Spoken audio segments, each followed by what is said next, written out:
What?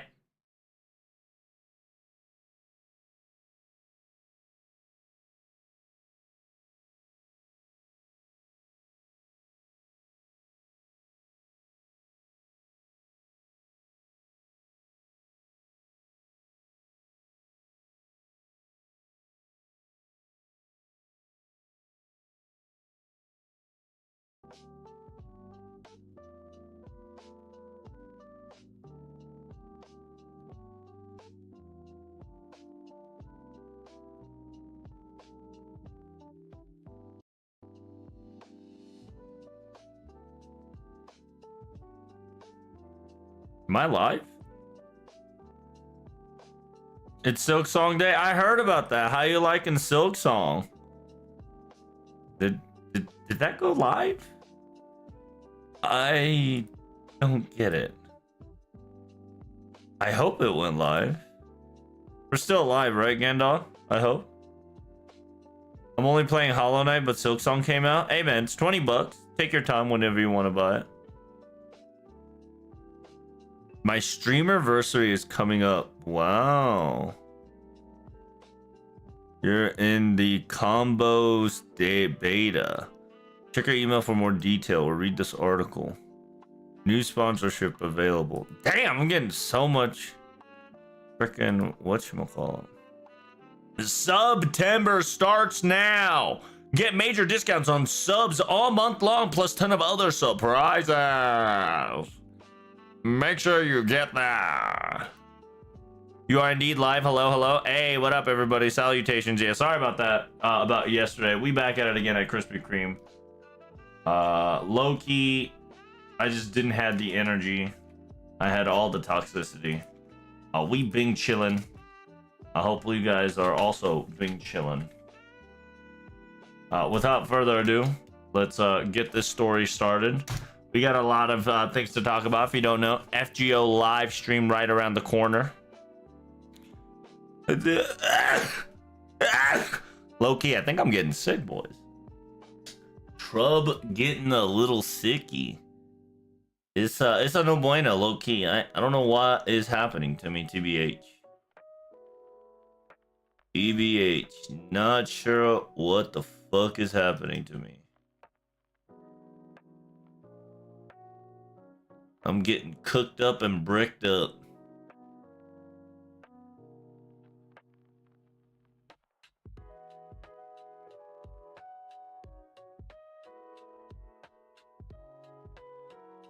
Are you rolling for Wanjana? I am not rolling for Wanjana because I have a couple of theories that requires me to save Saint Words. Okay.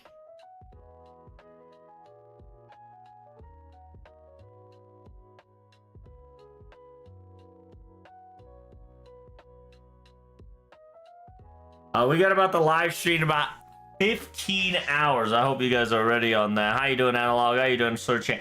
How was your guys' rolls? How are you guys doing? Tell me all about yourself. Enough about me. Now. This day is all about you. I'm only here to entertain and make a couple videos. And low-key, I don't know why today's video didn't go up, so I'm a little upset.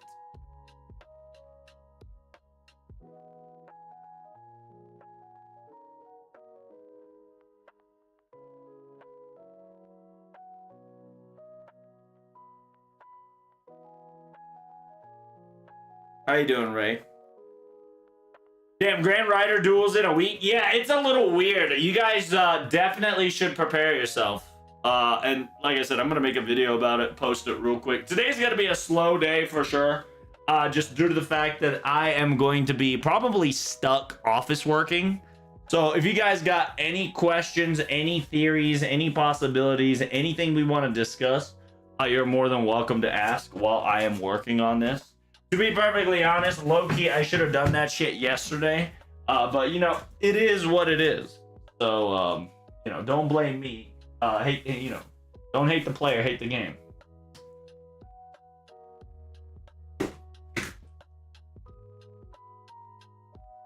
Other than that,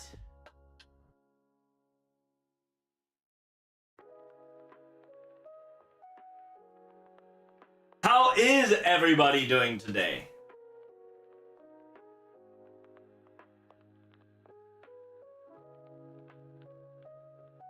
And I hope you're ready for the weekend. I know, awkward as always it is, but I've also learned something. I need a super fucking farm on JP and NA. It's kind of wild, I ain't gonna lie. It is kind of wild.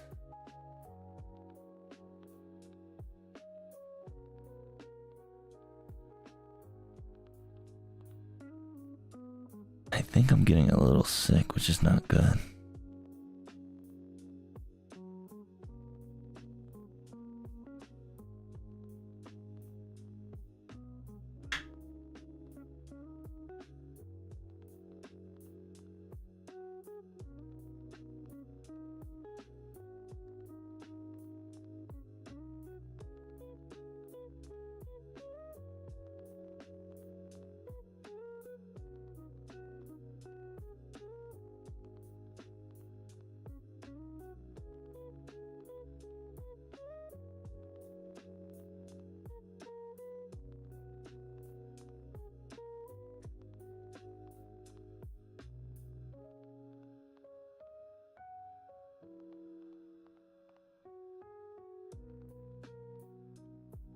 All right.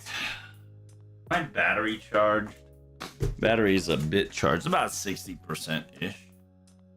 Get some vitamin C. Yeah, I gotta definitely get some vitamin C, Dio.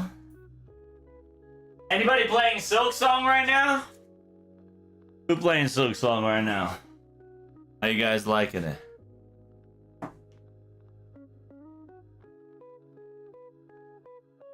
Eat your vitamins, take a shower, also go to bed early. That is true.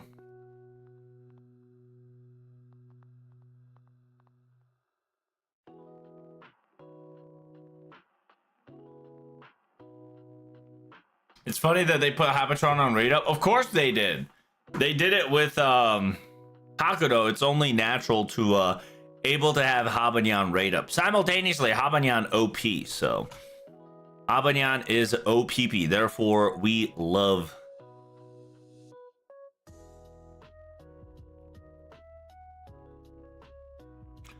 We love the shenanigans you see.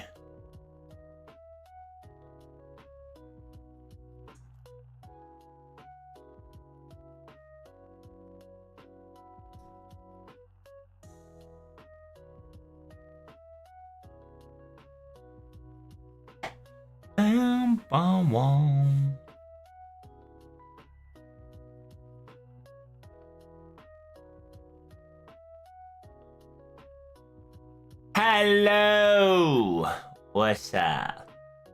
I know there's nothing on screen just yet. Give me a second here. I gotta prep up and brick up. Brick them up. Baba boy. There we go. I hope y'all ready. Grand Rider shenanigans right around the corner.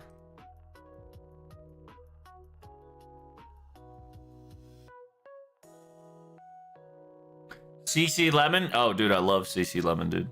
CC Lemon's lit.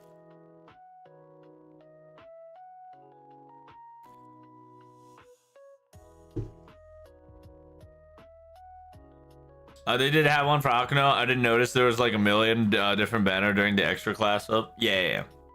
During the extra banner, the first time, at least for the first week, they did a Hakuno banner.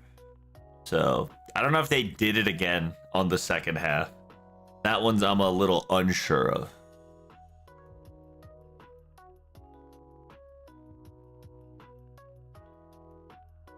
Also, the best time to do your mama jokes? That's true. Give me your best yo mama jokes, Chibi.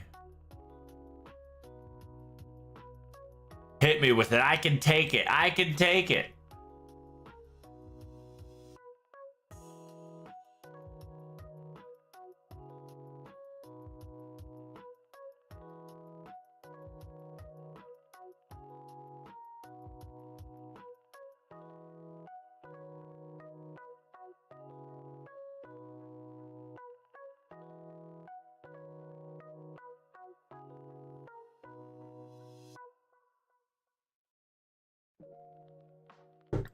Who'll be the Grand Rider? Yo mama? True. Sorry. Listen, I'm sick. I can blame it on the sickness. It's the sickness, I tell you. I didn't get the joke. That shit flew all over my forehead.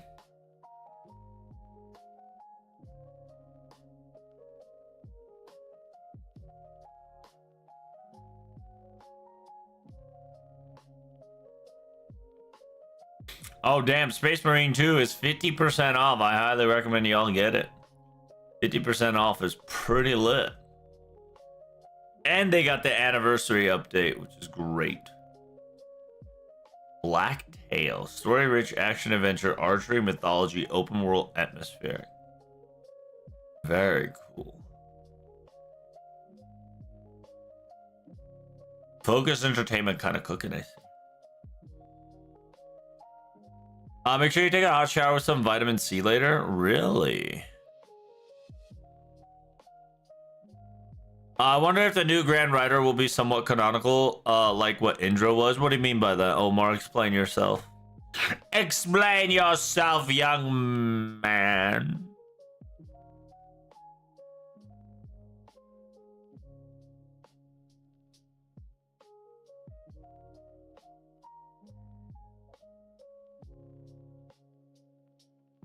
Ba-ba-ba-ba-ba.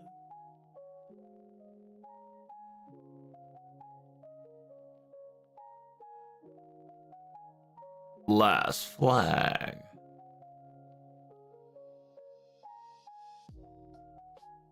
Damn, everybody's got that Hollow Knight. Damn, what the fuck is this? 40k season pass 2? Black Templar champion pack. Oh shit. Black Templar? Hold up.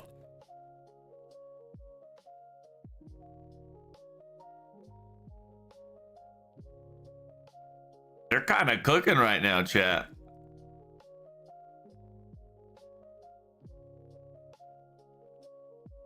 I must complete my collection.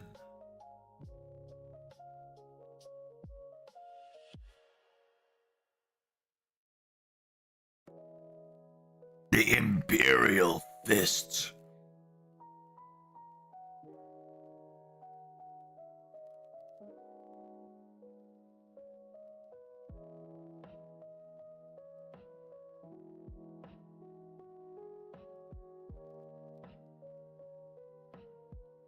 That's insane, Dio.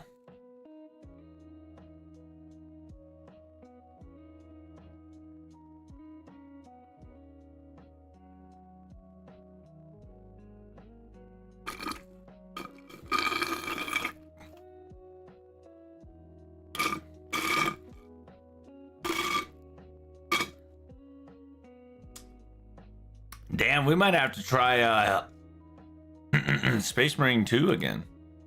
My goodness, the update's so strong. Silk Song Hollow Knight. Chapter 20, 20 bucks availability is now available. So far, it is a thumbs up by everybody and their mom. No thumbs down. Where is a thumbs down? Thumbs down. Don't look at bad reviews. Just buy it. Damn, that's awesome. That's funny. The only thumbs down literally incentivize you to purchase the game. That's a pretty funny. Shot.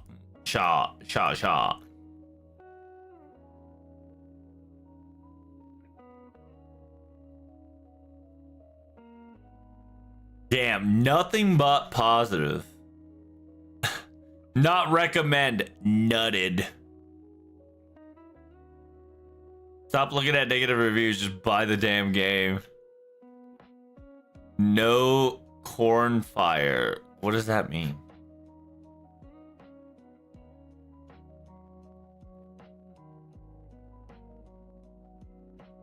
Damn, so many thumbs up. Holy, the Silk Song is real. Shaw. Bro, the overwhelmingly positive is insane, Dio. They really like this Silk song. Holy shit. I have no clue what this Silk song hype is, so I do apologize. Never played Hollow Life in my life. Am I good? I'm a little sick. I'm having the cold.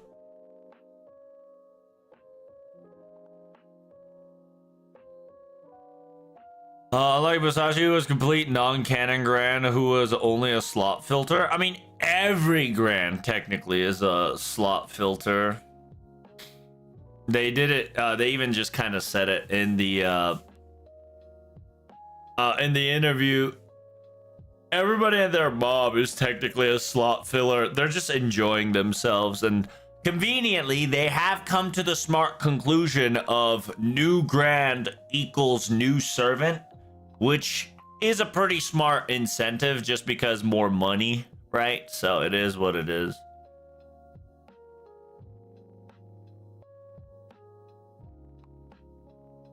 Book of Five Rings is pretty popular. It's true.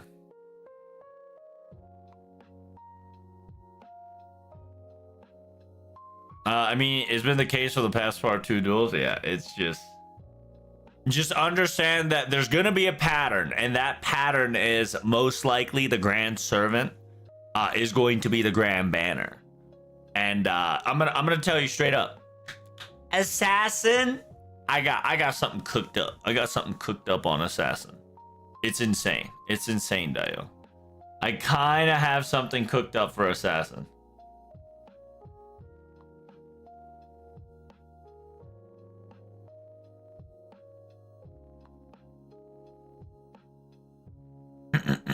So let's so what do we want to do today? So I need to reread this entire message, because apparently they've been fucking it up a lot.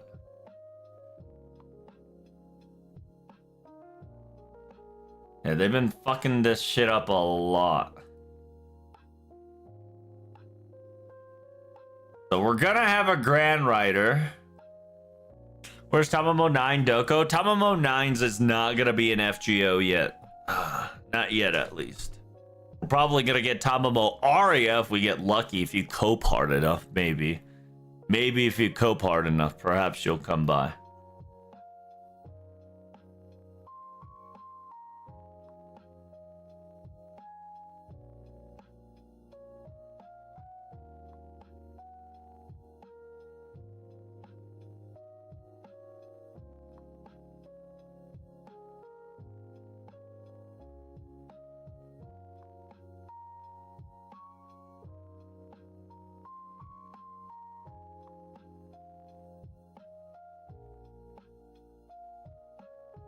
Oh. Oh no. I might actually have sickness. I might actually have the sickness. I just fucking stared down that screen for no reason. Holy shit. Okay. So that is the 2 message that we gotta worry about. Is that it? Grand Rider pickup, Grand Rider pickup. Oh no, this is the campaign. I need the pickup. Avatar friend point, new event, Lost Bill clear, Manazone Prism, new ticket, 32 million campaign. We know this one already. Make sure you guys log in to get your Saint Quartz. Make sure you guys log in to get all of your thing. Maximum's 30 Saint Quartz. So, I mean, like, just log in, free Saint Quartz, bro. GSSR, which I got Proto Artho.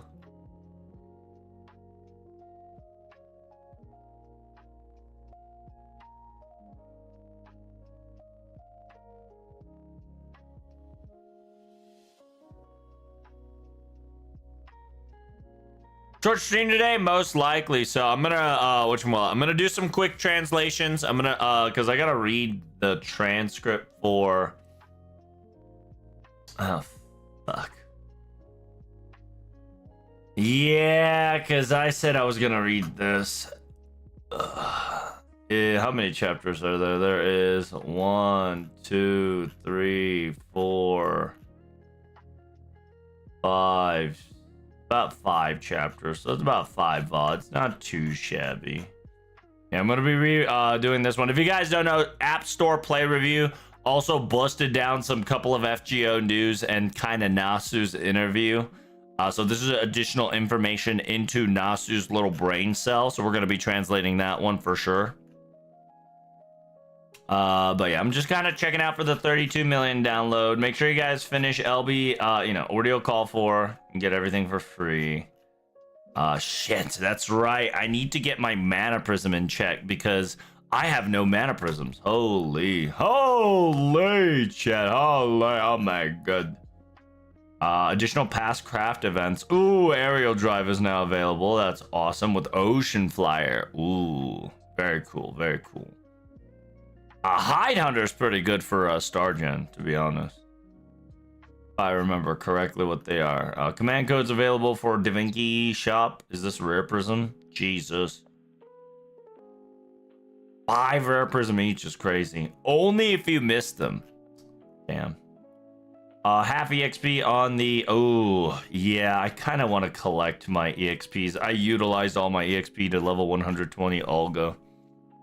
Shit, Dodayo.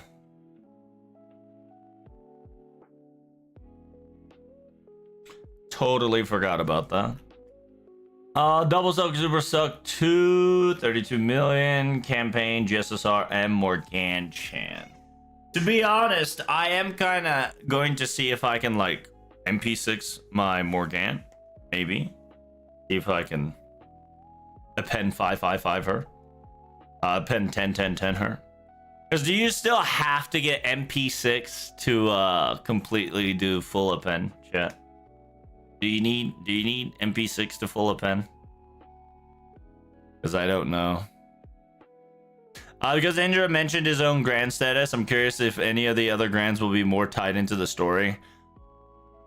Well, Indra kind of like made himself Grand Lancer. You get what I mean? Because he knows that we're doing this grand shenanigans.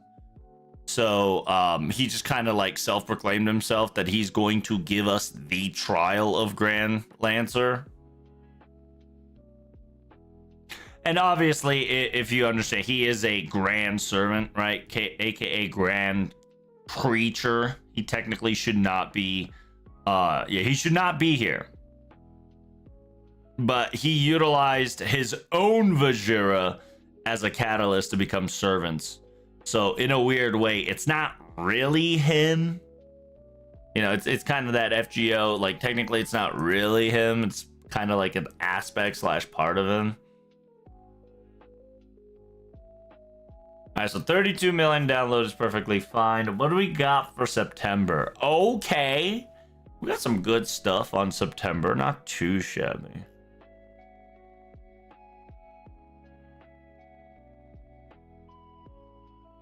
Arthur? Yeah, I got a male Arthur Saber on my GSSR. If you looked at my gotcha videos, you'll see what I got. Not only did I get Arthur, I got a couple other cool ones too. This Mana Prism low-key is a great Mana Prism to have just due to the fact that it is 2k.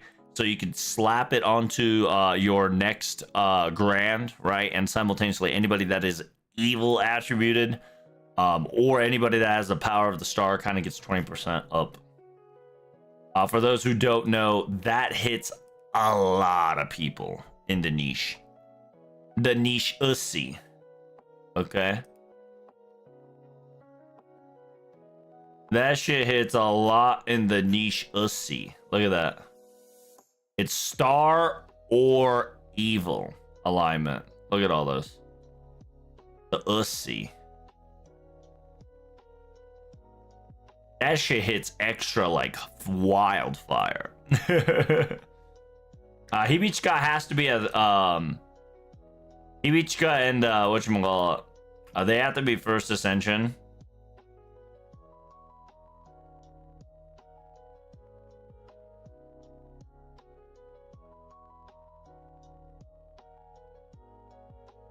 Alice. Yeah, Alice gotta be first ascension. Wait. Olga Murray has to be 1 and 2. Alice, Hibichika, Swimsuit Miyu has to be third ascension. Okay, might be. Yeah, but essentially, if you want to grant any of these riders 20% bond up, you can pull that shit off, no problem.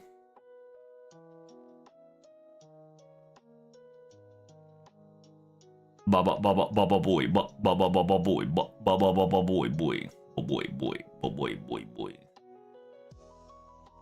Alright, did my extra mission. Did my limited mission. I gotta do daily mission so I can get more tickets. Rider Executo. Very cool. He's my first 5-star on NA2, so it's nice. Are you gonna Grand Saber him? I'm fiending to get that Olga Bouncy Emax out, probably 20% best so far. I agree. Not gonna lie, anything evil. Like, currently, we are on the evil boom. Evil slash, yeah, we're currently on the evil boom, so this is like low-key perfecting.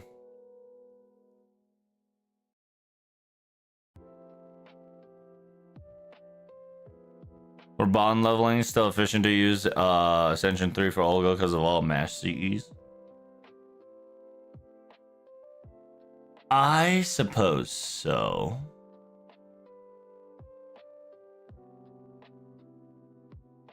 Oh wow, you can actually do your friend one-time slot friend free point in Habanyan. Kind of lit. Oh, I just got Habanyan. Kick. Yatta. You can't see it? Yeah, you're about to see soon enough. This shit's loaded enough, I think. I hope. Here we go.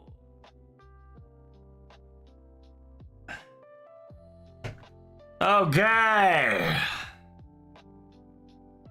Y'all heard that. I heard that. Let's do it.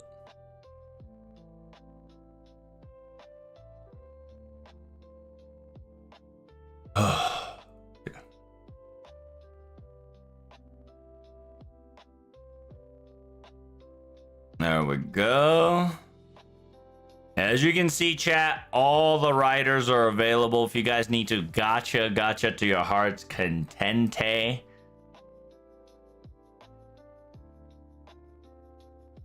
To be honest with you, I think these guys are really good supports too, so Linus definitely is going to be the one that everybody and their mom's going to be looking for, including myself. Because holy shit, dude. I need Linus. She's an easy 50%er.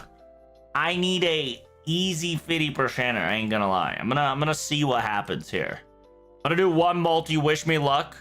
I'm recording to see if I get anything. If I get anything, poggers my nodders. This is just a throwaway multi. There is no specialty whatsoever. If it happens, it is what it is. Mash CE so strong you should use all Mash CEs. Well, all gets 20%. So if you utilize it correctly, you can get 20/20. What are you doing right now? I, my good friend, am gotchaing. Gotcha time. It's gotcha time. We're going to get the best rider. Oh, what the fuck? Okay, we got ourselves a Grand Archer, Red Man, Cafeteria Mom, slid in, no problem. That's no rider. That's true. He could be a rider, though, if he wants to. What do you think? But it did say loading screen. Grand Rider Faker. That's a good one. That's a good one. It could happen if he makes his entire sword unlimited blade works into unlimited Hitaioi, right? Because if he does unlimited Hitaioi, all the blades are legitimately fake. Wow, I just got fucking Ideal King. Nani? What is that? Why did I get Ideal King? No, I need Ideal Linus. Please. Please give me Linus. Oh God. We're cooked. We're cooked, chat. We're not cooking with gas. We're cooking with charcoal. Also, I have come to the understanding that I am feeling a little nazy for sure. Little nazy, little nosely, and exhaustion is slowly but surely hitting me hard for sure. BB sending you the Grand Extra Master. True.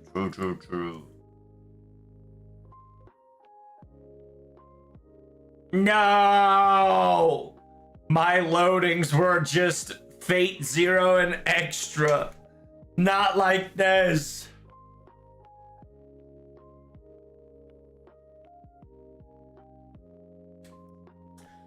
I ain't gonna lie though, I do have to clean up my craft essence. Because, oh my God, it is very, very messy. So messy. Shit so messy, it's nasty. It's so nasty. Nasty, Master Duke.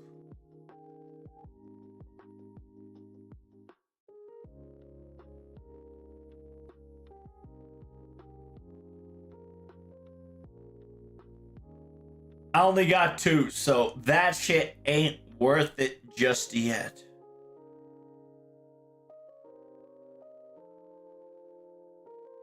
What are you looking for right now? I am currently looking for the ideal. I need one more. Holy shit. I just need one more Ideal King to MLB. Holy moly. Holy moly.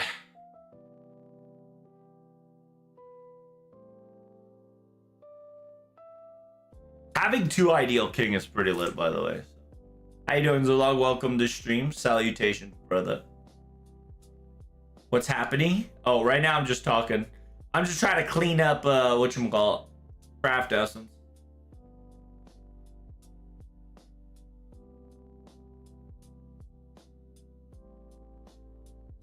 I got a lot of craft essence to sell. Holy shit.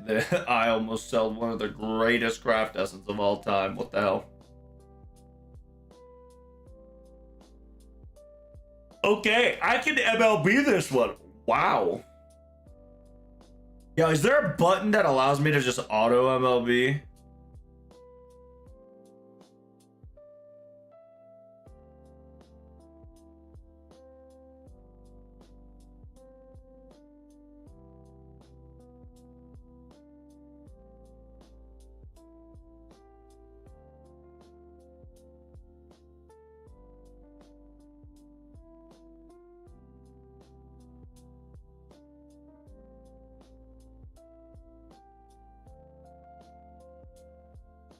Eh?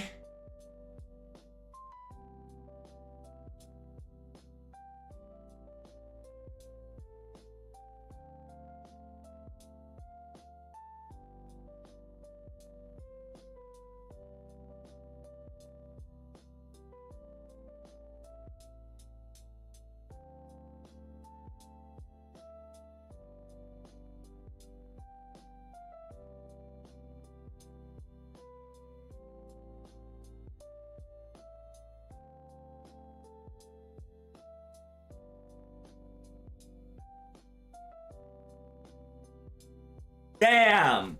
If you don't know what I was trying to do, I was trying to find a automatic button that auto MLB my shit to full.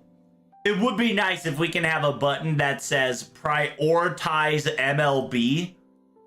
So it would put at least the 4 counts up top.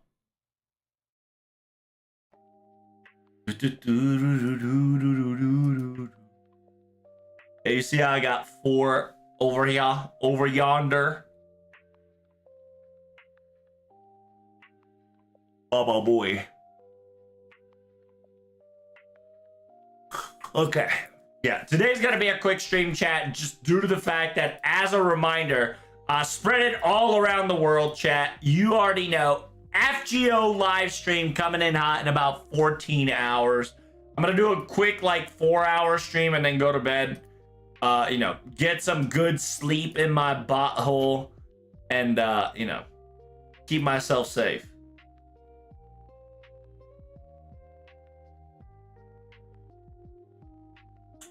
And in order to do that, I need to clear not only JPAP, but also, whatchamacallit? JPAP, but also, see, fuck, dude. Who is a good writer that I should level up already? Who is a good writer that I should already level up? Blackbeard? Blackbeard does not sound too shabby. Utica, Martha, Ojibadia, Yoa, Farado.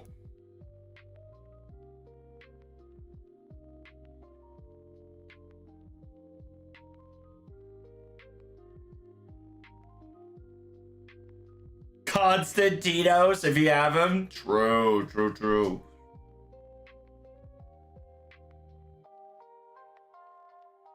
You know what I'm gonna do? I'm gonna whatchamacallit? I really want to.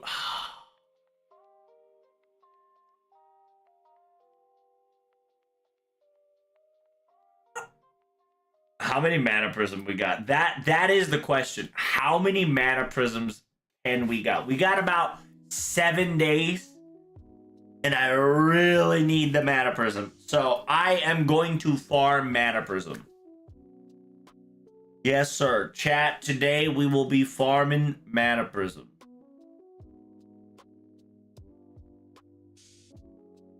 I have come to the conclusion that we be farming mana prism.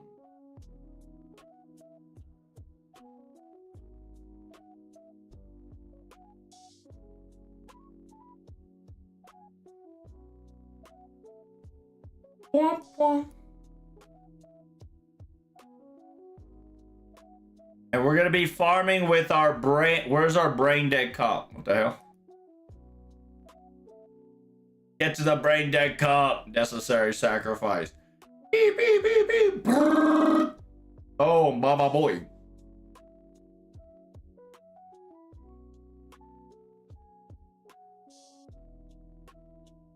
Imagine if the next OC is next event is OC locked. Do we not know what the next level lock is? I thought we learned that. Wait, hold up. New event should be a prologue ordeal call locked. Yeah, so it is a ordeal call 0, so prologue ordeal call unlock. It's not OC4. We know for a fact that it is a social prologue. Which event bonus is crazy, Dio. We got ourselves a bird, a dragon, a lizard, a bunny, a fox, an ogre, mom, and a mermaid.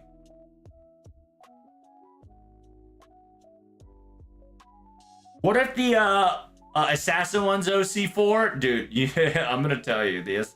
The theory that I have for the assassin one is insane, okay? Is insane. It's so stupid. I'm gonna love it. People, you know, my people will love it. But y'all gonna hate that shit.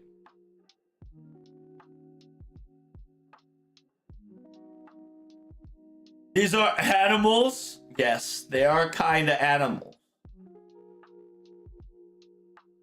A Bishode is a snake. That's technically a dragon.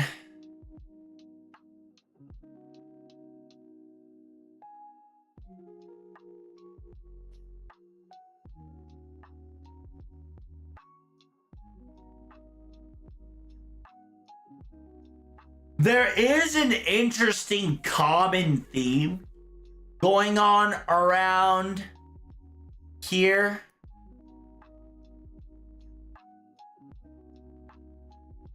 Actually.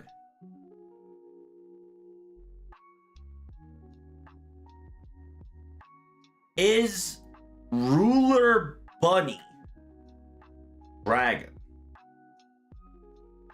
I actually don't know for sure.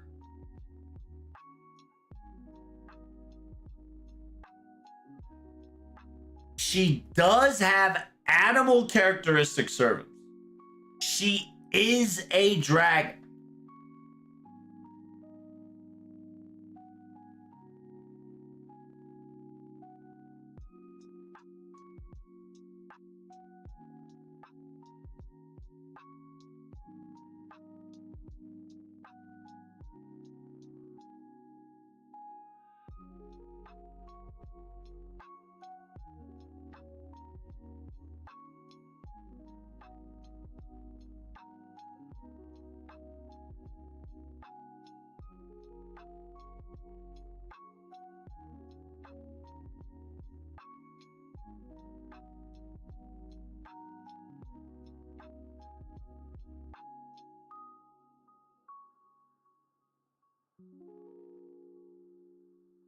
Oh, wow. What the hell?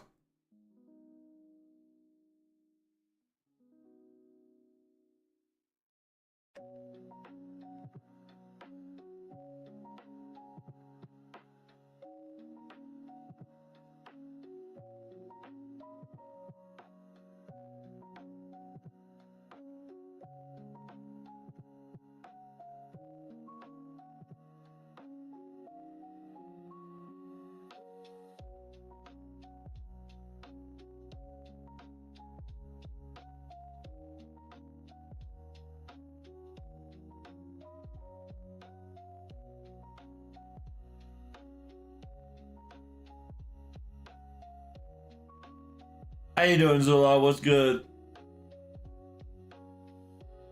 Zaak could fit in there too. Where's Zaak at? I don't see the I don't see Zaak. Is shooting should not be a dragon.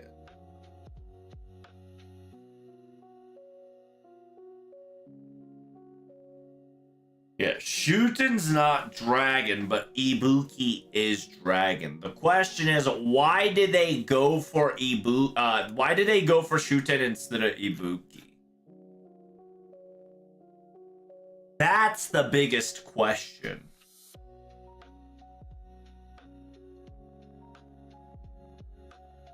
Is it because he likes alcohol? It just could be the case. We're talking about Kirie has Zahahak in his components. Oh yeah, that's why I have him underlined. I always consider Kirie as a draconic.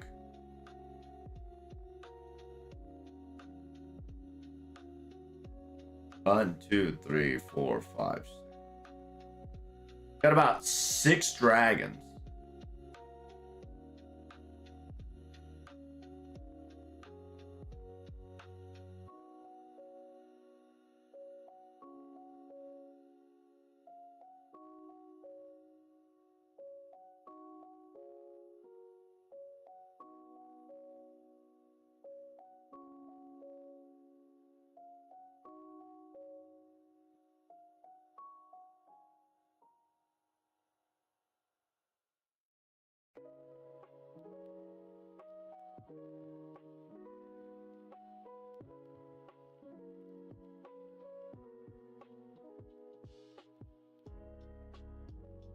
Oh. Can I count that? I think so. There's 6 crowns. 1, 2, 3, 4,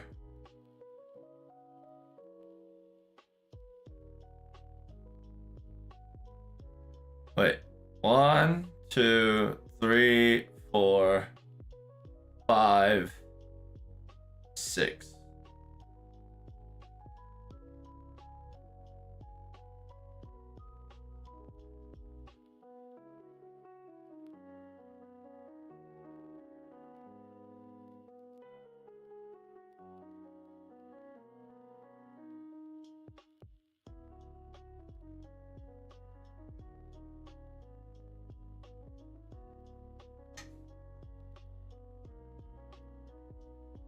Wait, no snakes in the God's Ark? I mean, if you say that, there's one right here. And technically, if you want to talk about snake, there's another one right here. The biggest new snake contender of them all.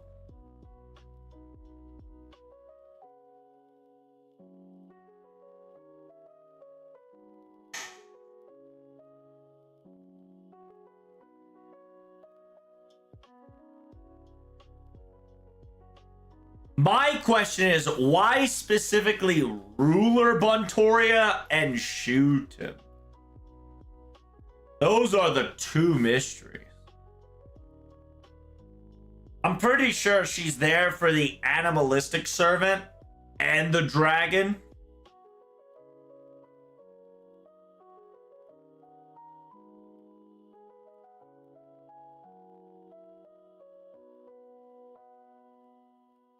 She does have dragon trait too.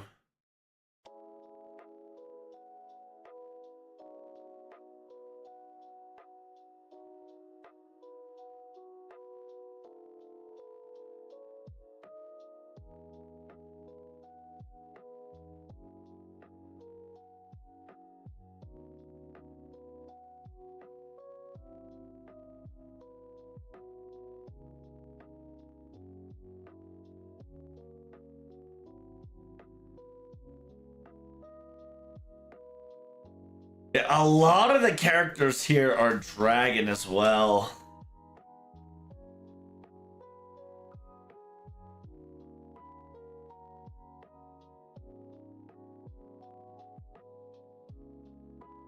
Is that okay? There's seven dragons. Okay, thank God. I was like, ain't no shot I made like a 666 meme. No, there's 7. There's 7. Are you trying to get 666 by the servants? I'm trying to. I sure am trying to. I'm trying to see if I can like conjure Monica, right? Ryder Monica. See if that happens. Seems that was not the case. It was unfortunate. We tried though. We tried. We went 667 here.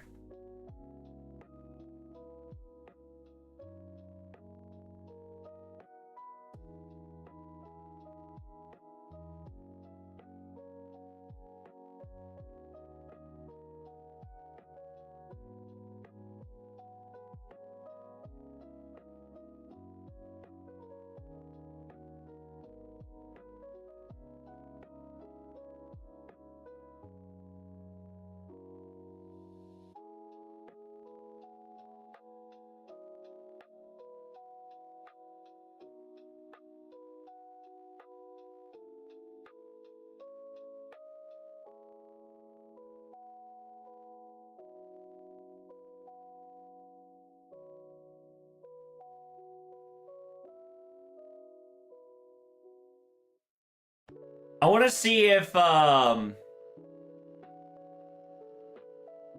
was the rerun, chat? Where was the rerun for the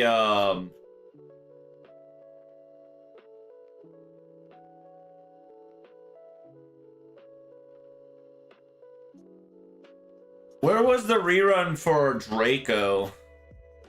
There we go.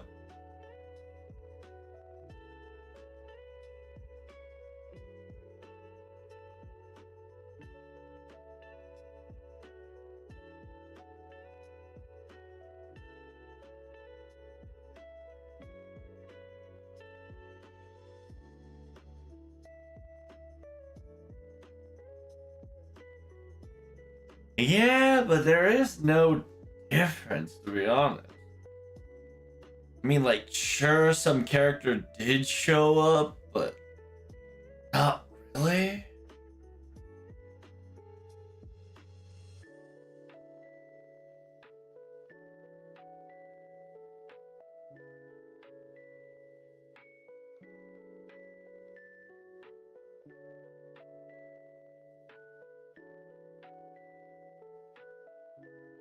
Some people say it could be Daiji. I mean, I did retweet the possibility. If it's Daiki, it could be a possibility for sure. If you are coping for quote unquote writer, but in a weird way, if we get Daiki, it would nullify Arya's existence / Tamamo Berserker's existence.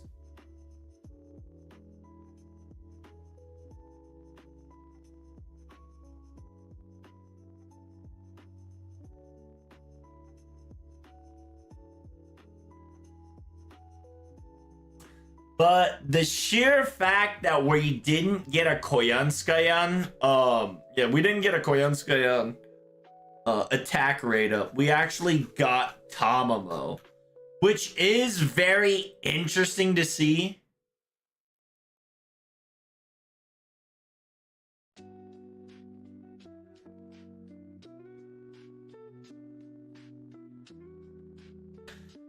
So they're all animals. Animal related servants for sure, right? Anybody from snake to dragon to bunny to leviathan to jagger to donkey to anything else. So interesting part is both Nemo, Rider normal and Rider Christmas is a strengthening up.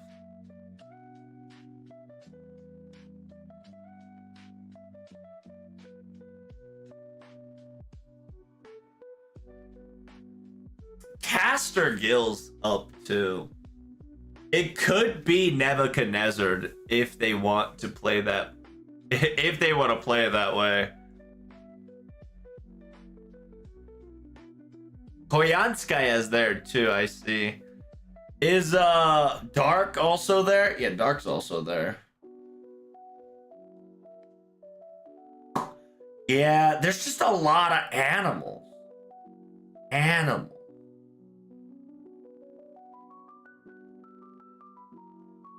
A lot of animal characteristics makes you think of two things. It's either A, because it's Ark of the Covenant, it's Noah. Or B, it could be Nimrod because he was technically the first hunter. And you can hunt animals.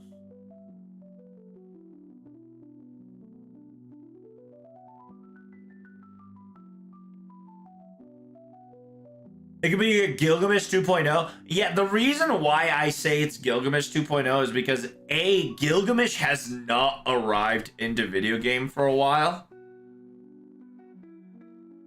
And it's the perfect way to invite a new Gil face. To give a Nebuchadnezzar II a Gil face writer brand. And then on top of that, if Nebuchadnezzar is a writer support, that just boosts the writer, the writer support a lot more. With not just Linus going to be the main Accord, Linus or Tai Gang, right? Because Tai Gan Wang is definitely going to be the support that you're going to look forward to as a grand battle. If not, it's going to be Linus.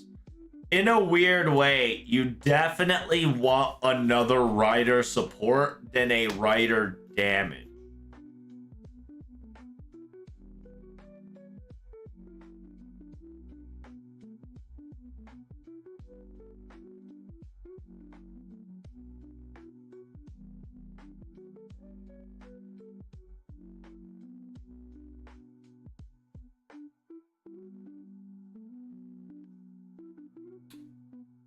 Buster wise, it's Constantino.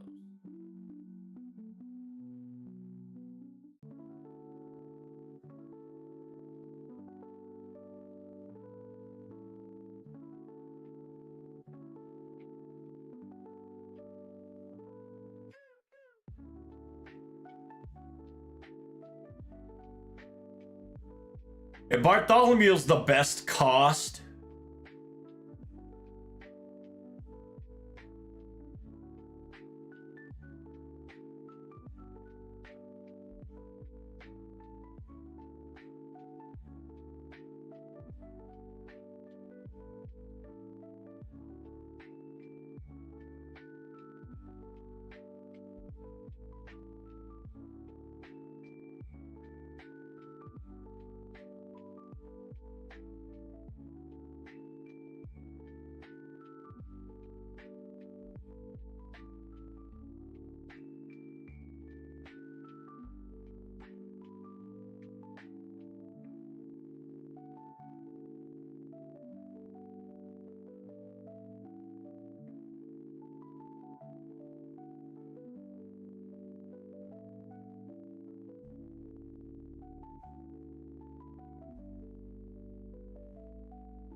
I see. So it's either, yeah, I have a sneaky suspicion that we might get another Rider support.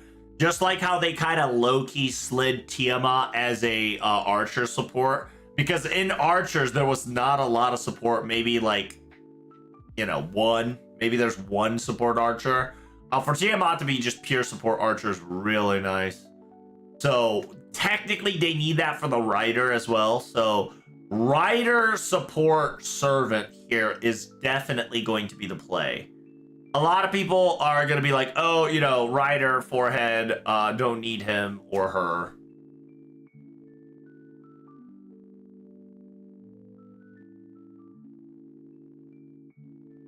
If it's Nimrod, that's going to be pretty smart. It's a way to show that he's related, since the Tower of Babel was also in the summer event where Olga was in too. Yeah, so the reason why I go for Nimrod instead of Noah is because technically Nimrod is related to Noah.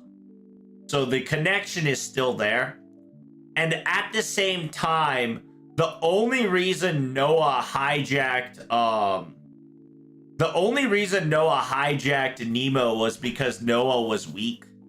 So technically it doesn't have to be Nemo to be Noah, which gives you an opening of a female Noah, if not a female character possessed by Noah. But if they want to do a Rider, they can definitely go for Nimrod, and allowing Nimrod to be either support or power Rider is definitely up to their choice.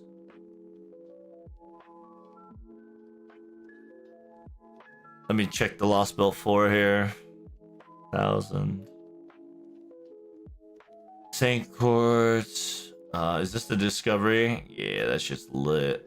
Yeah, currently they're talking about it on the quote-unquote Xbox Live. Oh, by the way, I think they just had their first one already done, I think, right? They had their talk show. They had their talk show somewhere. I actually don't know where the fucking VOD is, actually. That's a good fucking question. Where is the VOD, chat? Hold up.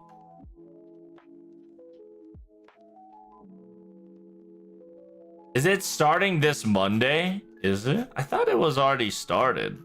Am I tripping? Am I tripping, chat?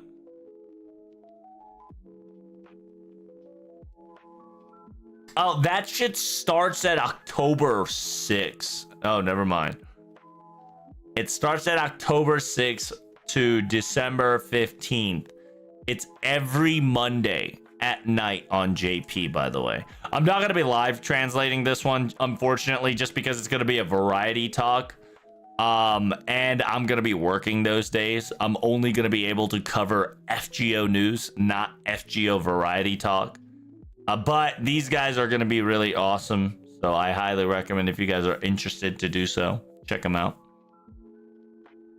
Is there going to be any news? I have no clue. Probably not, but who knows, right? They could always surprise us.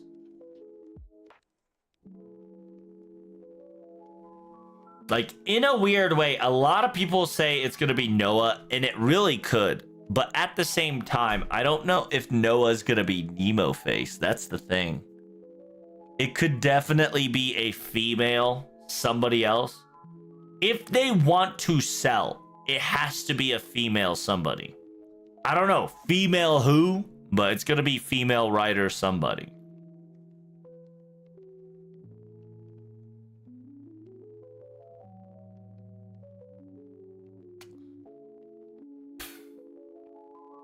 Who would it be, though?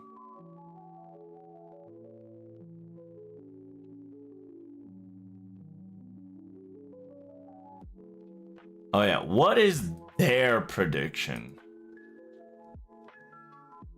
Show them live clearing the crypto battles. That would be pretty cool. Yeah, it is an interesting timing that the story begins 1 week, like 5 days right after the event. A lot of people are saying that it's going to be either a tower event or a Grail front or a raid event. We just don't know. Just due to the fact that we now know for a fact that this is a non quest. There is no mat to farm. There's no free quest. If you don't know, no free quest is the closest thing of Tunguska, if not a tower event. So we just do not know. Or it could genuinely be like the classic Gogetskan, right? Just a reading story event. It really could just be a event that's just purely for reading and enjoying yourselves.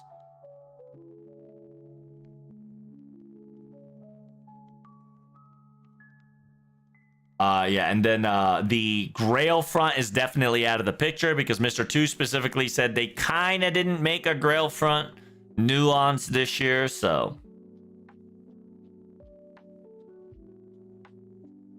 A lot of people are saying Grand plus Rider equals Noah. It could be Theodric, aka Wild Hunt.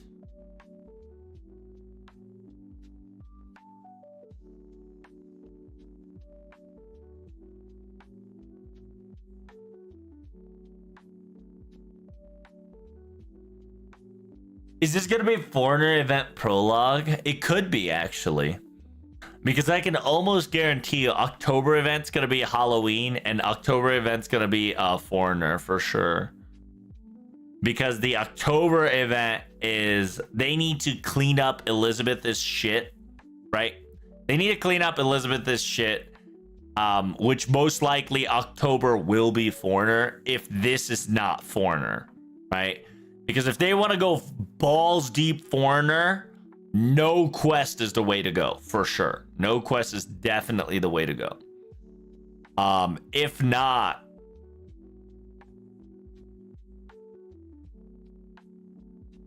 I have a sneaking suspicion there's just going to be an Olga Marie void. There's just an Olga Marie void just kind of bing chilling out there. Just cuz.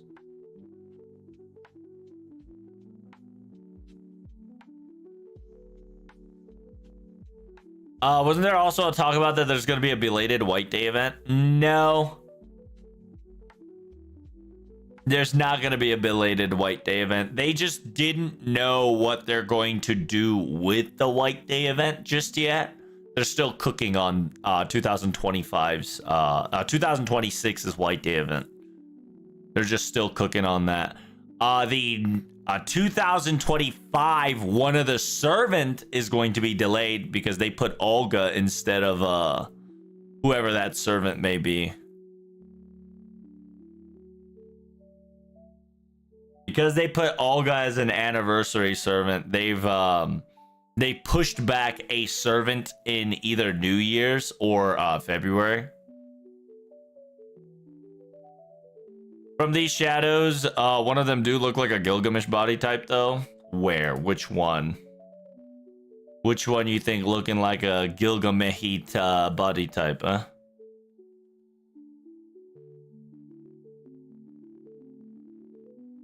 The right one? This one? Number 5, huh?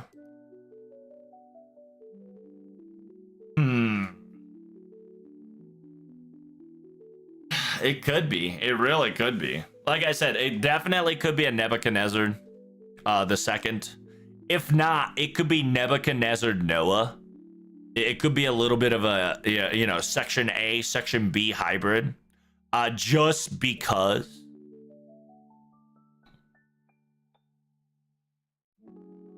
So you're probably talking about this, huh?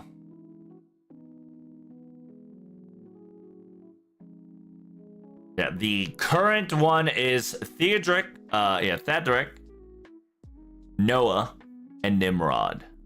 The reason why I also say Nimrod is one of the best resource is in the damage, is in the damage bonus, actually.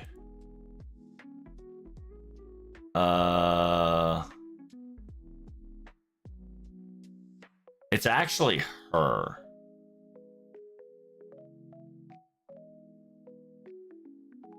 Yeah, that's kind of big, low key. The reason why I kind of say that's big.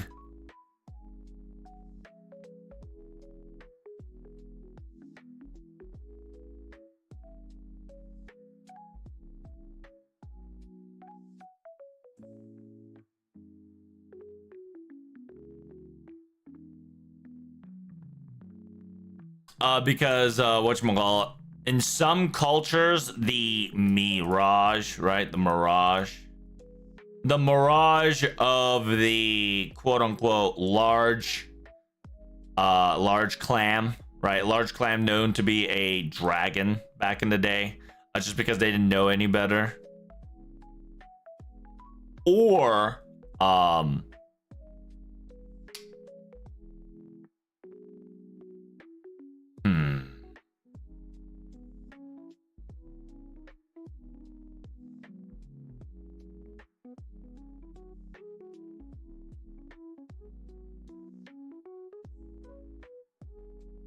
it's too easy, to be honest with you. I do want to say it's Nemo. It's like 80% Nemo. It's like 80, 95 Nemo. But the 5% of me want to believe in something else entirely. Right?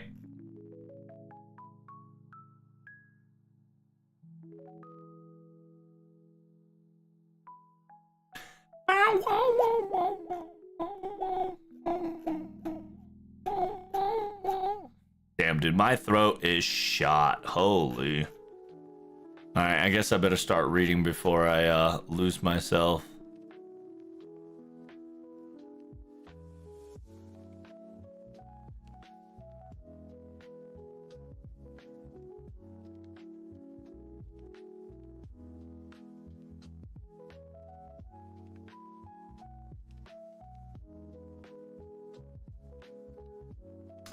Oh, yeah. The quote unquote. Do we have Noah's material?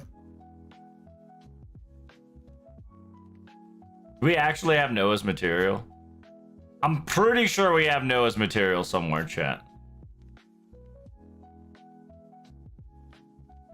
Nemo Santa, Nemo Arcade. There we go. Can we get some info on him? Do we get at least the... There we go. All I need is the Japanese here.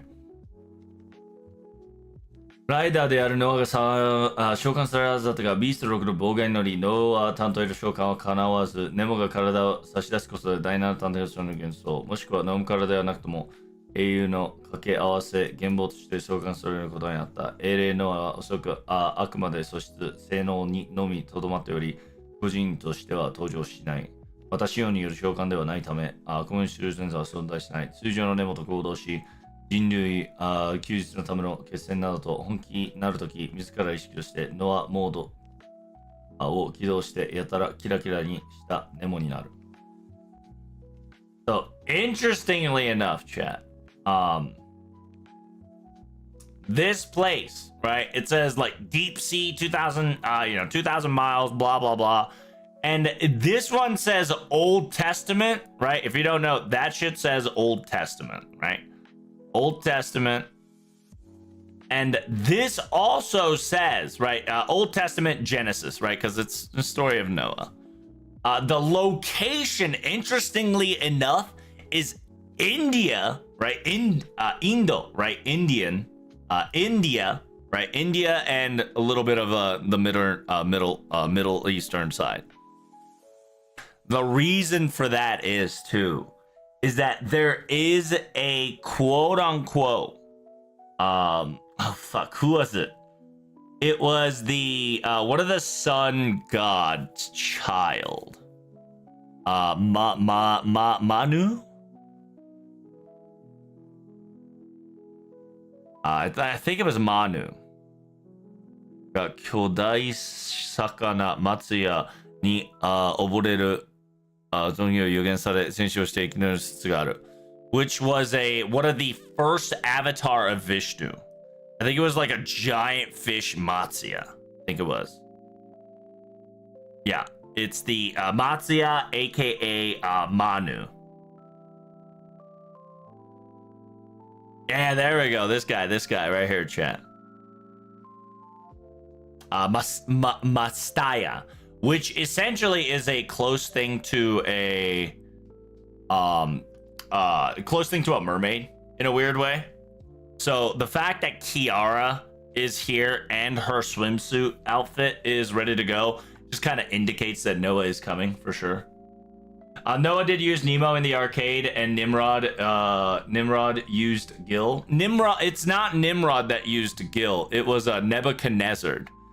But it could be Noah using Gilgamesh, which ensued Nebuchadnezzar. It could be a nice little compository servant. It would be pretty cool if they put compository servant as well, because it would make a nice servant pool where they would allow Gilgamesh to be naked, which will appeal the female factor, right? And the Gil fans will be rejoiced because technically there's going to be another third Gilgamesh that's kind of locked away in arcade. It kind of kills a lot of birds in one stone, right? That because it's Noah, it's Gil, and it's Nebuchadnezzar. It kind of kills 3 birds in one stone doing this. So it's a Noah inside of a body that's been taken over by Nebuchadnezzar. Right? So it is a little, a little cuckoo cocoa puff, but it could happen. The concept of composite servant does exist. So utilizing that concept to allow Gilgamesh to be utilized as a composite servant would kind of be insane. Simultaneously, Gilgamesh's audience or presence has been null for a couple of years. So it would be kind of natural for him to slide in around this time to kind of showcase a new form of him. By the way, Gilgamesh killed Naked killed me in extra CCC. I think Gilgamesh will be like 90% naked in this one because Noah likes to be naked. Nebuchadnezzar was practically naked. And Gilgamesh CCC, extra do be naked. So I would not be surprised if that is the case.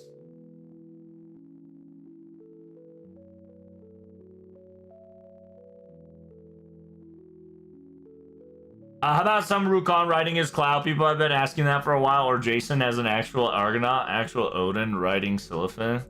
Well, here's the thing. Sun Wukong can't work because Sun Wukong kind of fucked itself.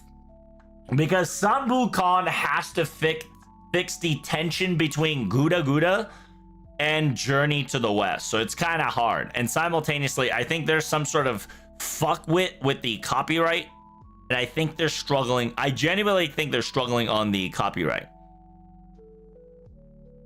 What? Congratulations. You have earned a copy of March of Giants. What is that? What the hell's Marches of Giants? Is this a scam?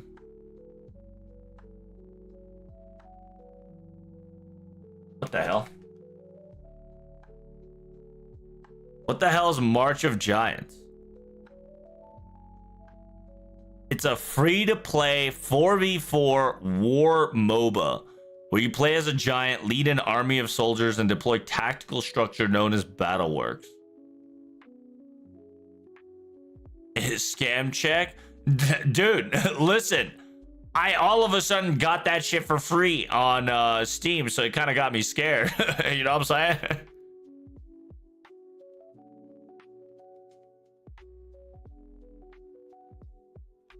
Okay. Interesting. I'm kind of down to play this a little bit. It's like League of Legends with a little bit of League, little bit of StarCraft-esque.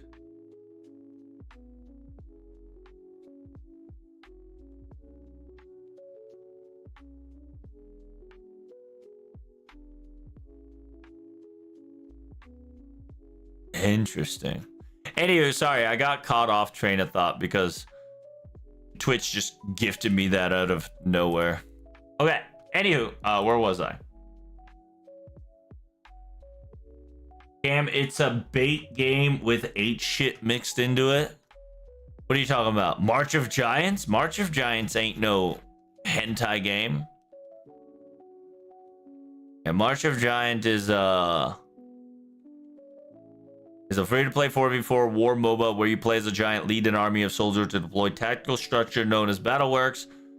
In an urban battlefield, request access below to get a chance to join the North America closed alpha September 2nd through the 14th. Hey, I'll probably check it out later.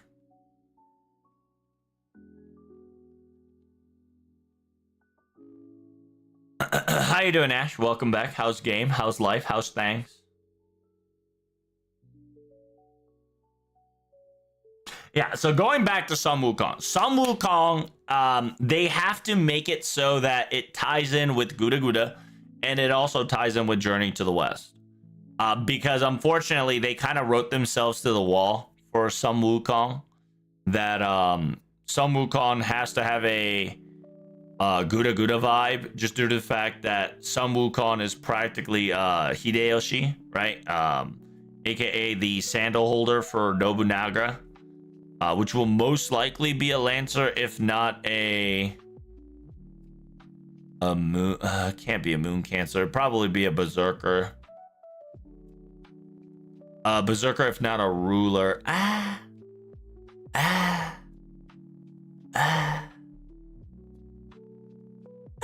Pretender, maybe Pretender. I mean, technically, Pretender is just a convenient class at this point to make whatever or not. Your rank right now? Hope your game's winning, friend. Hope your game's winning. Simultaneously, the quote-unquote Jason, the actual Argonaut, will not work, just due to the fact that even though he was an actual Argonaut, he wasn't that useful. Like, if you actually read his story, while he was genuinely a captain of Argonauts, he wasn't the best thing on the planet Earth, so having him getting another form is kind of useless. And Olden riding Sleipnir is not happening, just due to the fact that I don't think we're gonna get another Odin variant, to be honest with you. I think the closest Odin reference that you're ever gonna get is Caster Ku. Unless we get Rider Ku, which would kind of go hard, not gonna lie. Rider Ku would be going hard, but yeah, it's most likely Noah. Like, I am 80 to 90% sure that it is Noah, just due to the fact that you can tie in all the characteristics as animal. Simultaneously, the sheer fact that there's a mermaid also kind of connects with the Indian lore, that connects with wait, can I put this in dark mode? Like, is there a dark Wikipedia?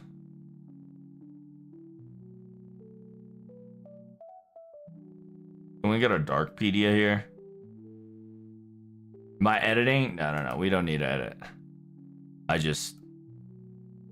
Oh! Holy shit, chat. We found it. I found it, chat. Oh, my lord. Oh, my Jehovah Witness. Holy shit. We fucking did it, dude. Color beta is so lit. But yeah, so it's essentially, Messiah is technically a fish. It's the fish avatar of Hindu god Vishnu, often described as the first of Vishnu's 10 primary avatars. Messiah is descendant about rescuing the first man, Manu. Manu, in a weird way, is known to be a... Manu essentially is the Indian Noah, because he's kind of the first man from the great deluge. Messiah may be depicted as a giant fish, often golden in color, or anthropomorphically with a torso of Vishnu connected to the rear half of a fish. Essentially mermaid, right? The first fish savior that later emerges in identify Brahmaha in the post-Vedic era, later regarded with Vishnu.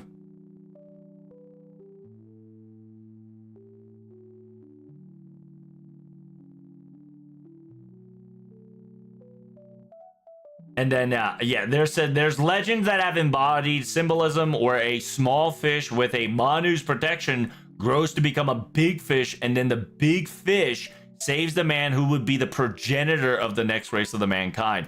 If you read Genesis, right? If you read Genesis, I think chapter 5 through 10 or 9, that's Noah, right? and the progenitor of next race mankind kind of was Noah in the Bible. So there is some sort of like a relation with a Christianity story with a little bit of Hindu. And then it's a later version. Messiah slays a demon named Eso who steals the Vedas and thus lauded as a savior of scripture. Yeah, the tales ascribe to motif of flood myths, right? Because if you don't know flood myths, are common across cultures, aka Noah's Ark. And like I said before, it kind of fits the motif just due to the fact that Noah's region of area is in India.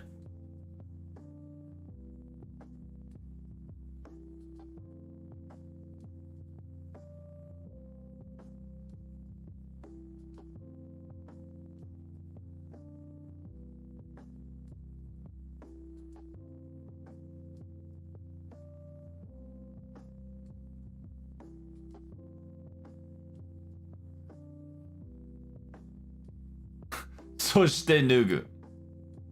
動物への距離感が近くなったり、動物たちにうざがられる。無意識にマスターとのペアも、物を欲しがりまくる。なんか色っぽさが増した。といった良さがプラス、もう手がつけられない。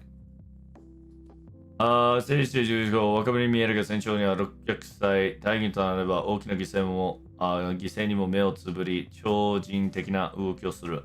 自分はただ神に選ばれただけの農祭に過ぎないと自業することもある。お酒に弱くずっとすぐ塗る。願いがあまりにも色っぽいので修理が苦労を絶えない。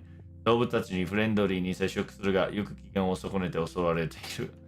データでもマグカップでも何でもペアでないと気が済まない。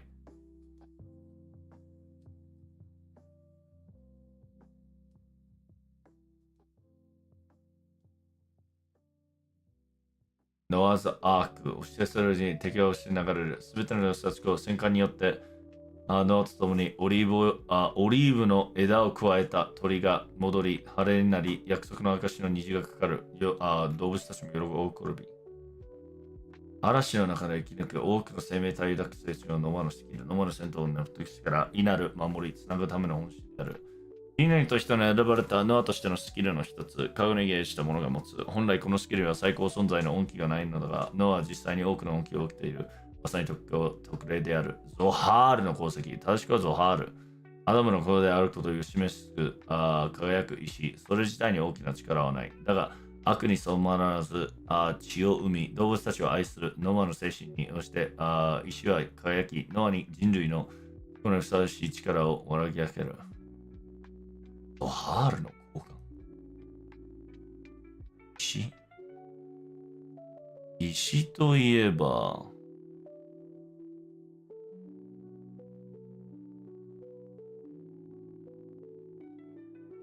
石だね。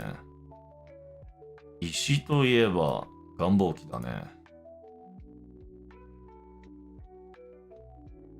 Yeah, every single servant here has some sort of animalistic characteristics.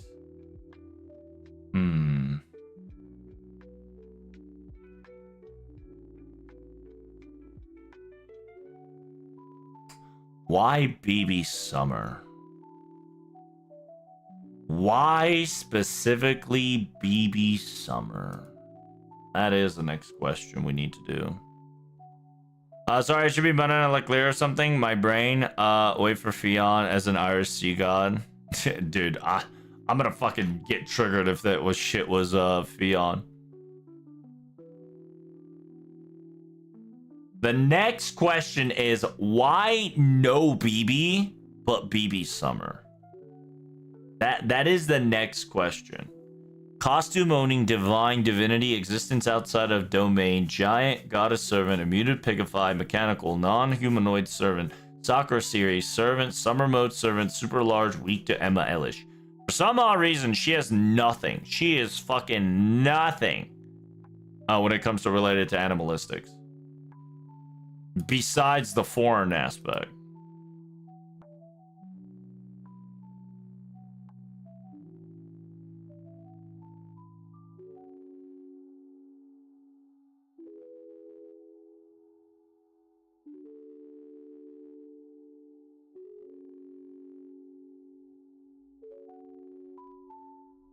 Was Summer BB an outer god? Technically yes, and technically no. Summer BB is technically an aspect of Nyarlathotep, right? If you don't know Nyarlathotep, it is an aspect of the gods that we've seen before. It is a quote-unquote foreigner god, but technically Nyarlathotep kind of low-key has been dealt with during summertime.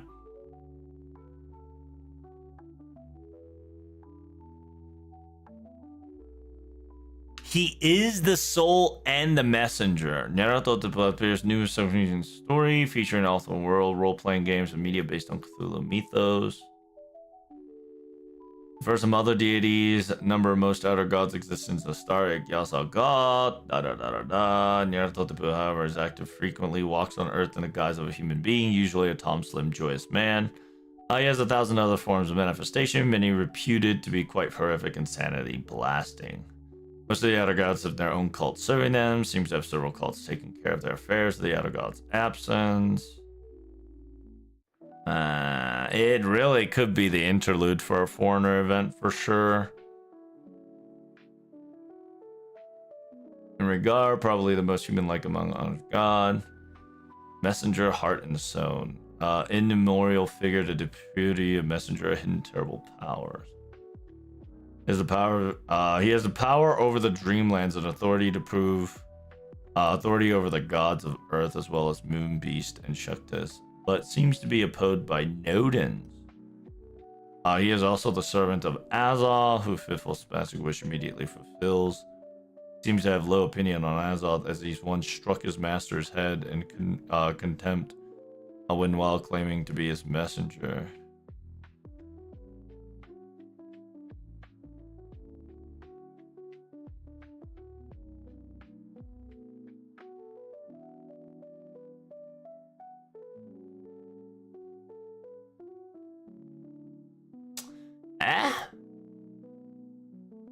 Nodens, also known as the Lord of the Great Abyss, is a deity from the Celtic mythology incorporated into the mythos. Character is generally depicted being an inhabitant of the dreamland and the master of the night gods and the servitor race of the flying creatures. Later writers starting to think that August Dereth referred to Nodin as an elder god.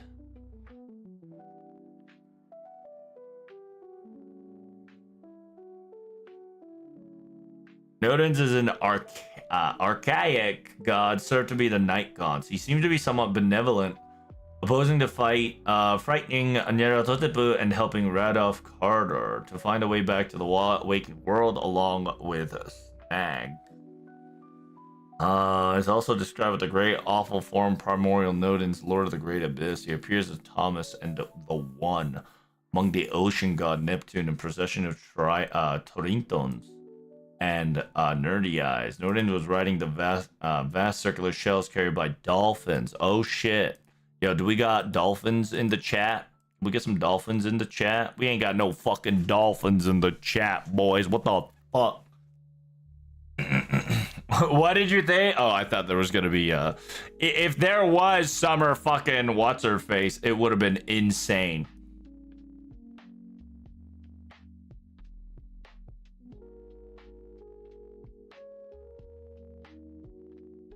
I mean, shit, if we're gonna utilize Noah as a quote-unquote Nodens in order to get to the Dreamland, I'm fucking all for it. Because we do have a quote-unquote, like I said, a gap in the story that needs to be filled before we get to the entire end of the story.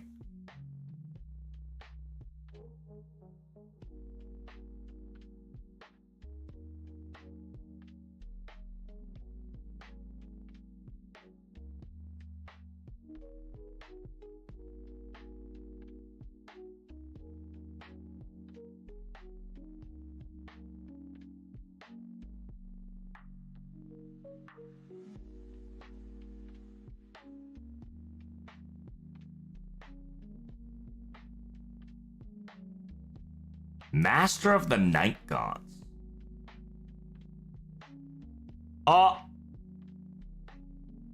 Night Gods. That's what that bitch was controlling. A servitor race of the flying creatures.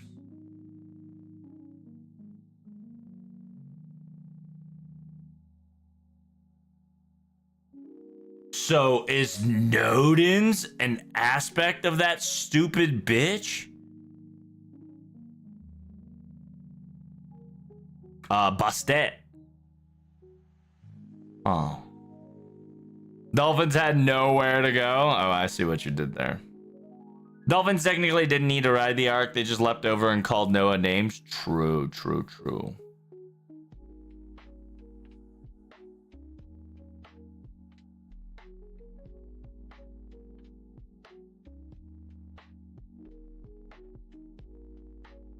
Imagine if we had a full HP Lovecraft event for a foreigner. So here's the detail that has to happen in the foreigner event.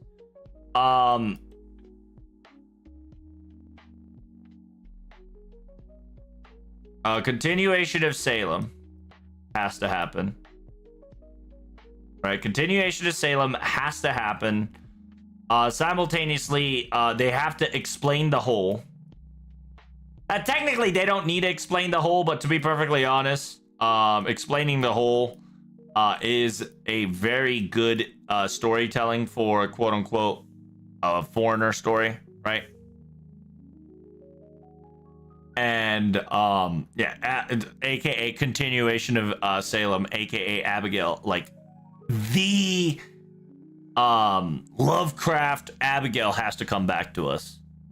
Because we currently have FGO Abigail. We have an FGO Abby that's helping us. And then there is a Salem Abby that's also helping us. So Salem Abby disappeared. But the FGO Abby is currently the quote-unquote person in charge of Dreamland. In charge of Dreamland.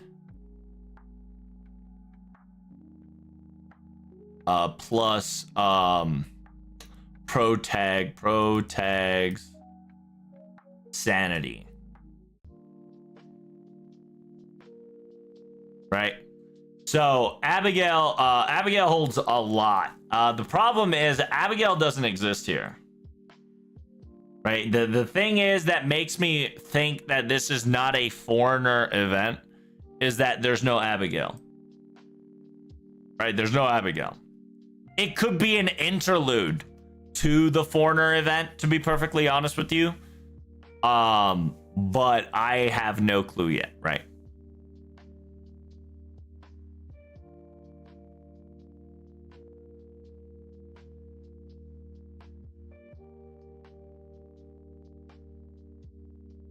And there's at least, interestingly enough, 2 additional mothers. Interesting to note. Oh no, there is alter ego Tiamat. Okay. Wait.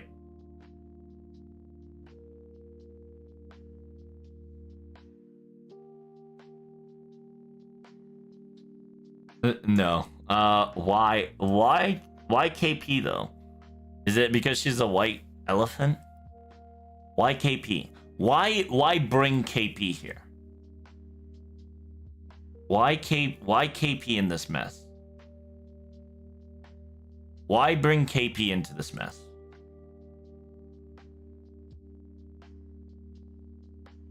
Because she's large.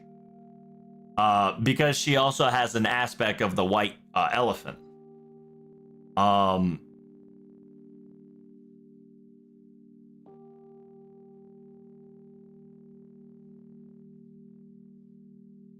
Because she is technically Tiamat.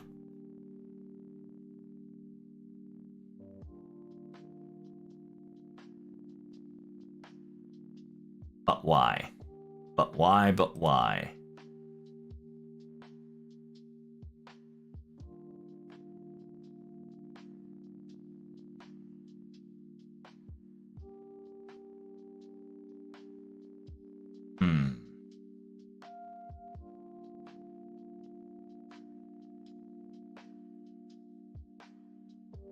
Because she's made out of several essence of a goddess.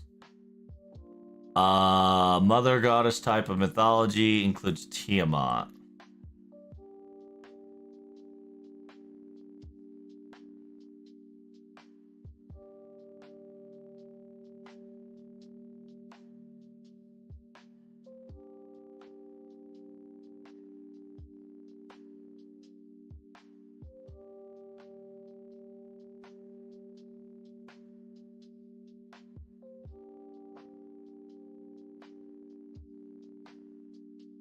Yeah, some of the Mahan, which is the quote unquote nectar of immortality. Amirida, which is the white elephant, right? The ocean's milk surrounding the world needs to be churned. Gods formed an alliance.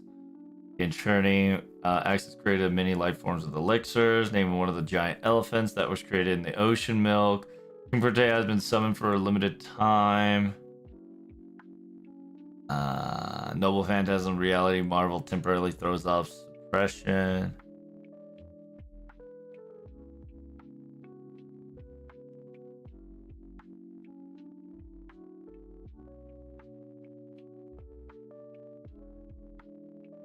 Loyal giant robot or servant.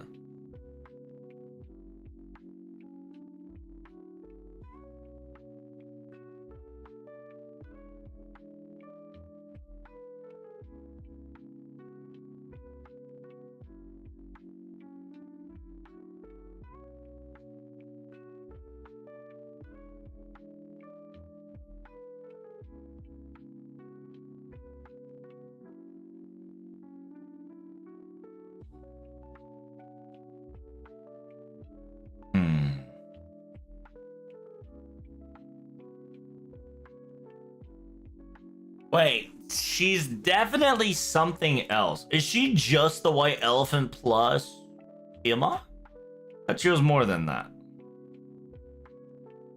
I thought King Protea was a lot more. She should have one more with her. Alter Ego G plus Tiamat. No, there's one more component that I cannot remember for the life of me. Let's see. She is mixed with Tiamat Titania. That's what it is. Titania. Yeah, Titania is first component of Titania, which is not to be confused with Titania. Yeah. Yeah, which Titania is the Titan Titania. Which is a I think there's two variants. No, there is the Midnight Summer Dream Queen and a Titania the Giant.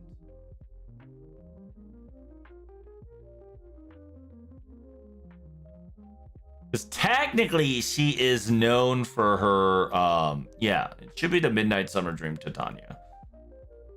Queen of Fairies, wife of Oberon.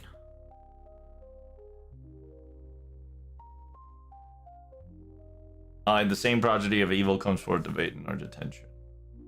Around both some vaguely classical witchcraft.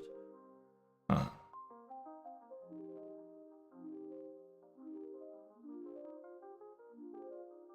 Daughter of Titans. Yeah. Folklore, they're a fairy queen that has no name. Due to Shakespeare's influence, later the fiction name became Titania, which is the fairy queen character. Titania is very proud of the creature.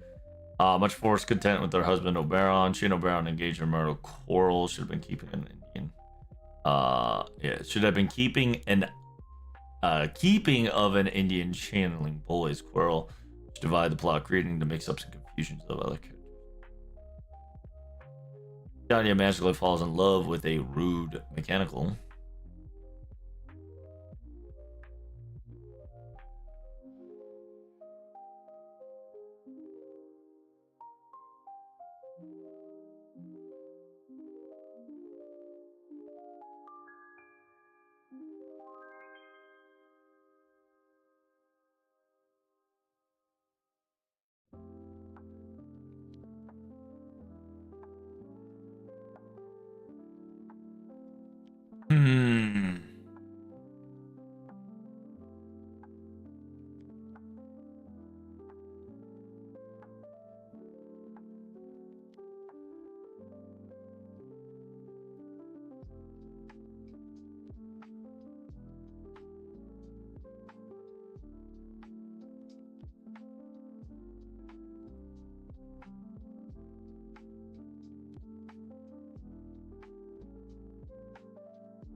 She's Tiamat. She's Tiamat. She is Titania, and then Arvida, aka the elephant.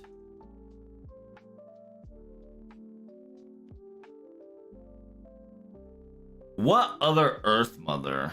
Earth Mother. That is an interesting thing to get hit by. Earth Mother.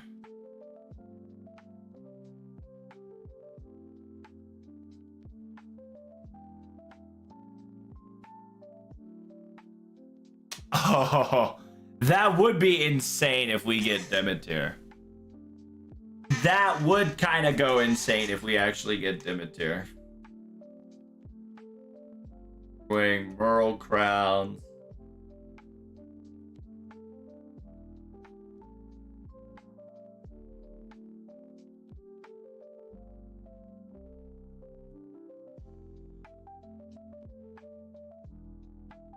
Have you seen this funny comic? What is that? Better not be porn. I'll time your ass out. Oh yeah, I've seen that one. Yeah, I already liked it. Everything becomes Ilya. Mothers, youth, trending, little sister, big sister. Meanwhile, fucking Oberon and Abigail's like, Mr. Dante, please come back. Fucking because if you don't know, every time you get stressed and traumatized, Abigail and Oberon kind of have to deal with the aftermath, because Ito kind of solves the parasite problem slash the protagonist's waste bin, right? The whole of the waste bin that everybody kind of has, aka kind of like a sudden suppressed urge or suppressed emotions that never reveal itself until the breaking point.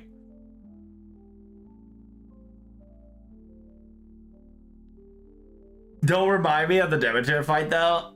Listen, I'm just giving you options, okay? I'm giving you guys scope. It's most likely Noah, okay? Most likely Noah.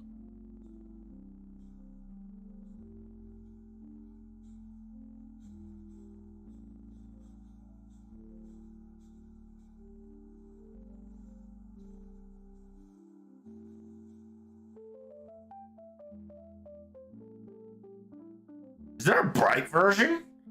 Oh, hell no. Put that shit back. My fucking eyeballs.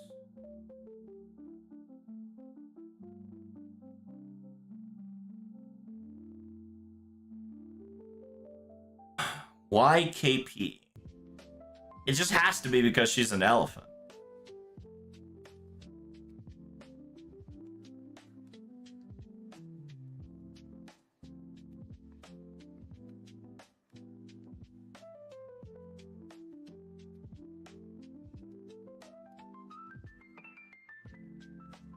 Also, this one, the quote-unquote mud, the Chaos Tide, could also be considered as the first flood.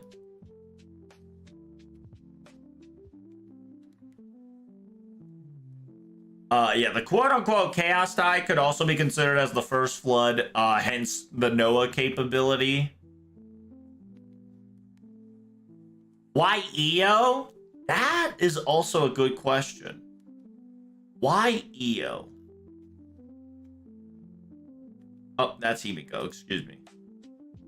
I saw bigger breasts. So I, had to slide in there real quick.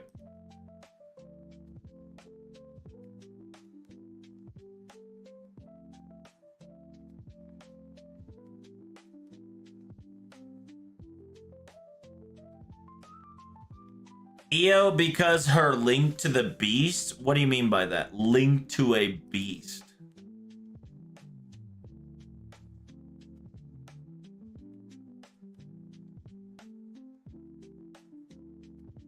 Because here's the thing. Himiko should have been doing it. Night type?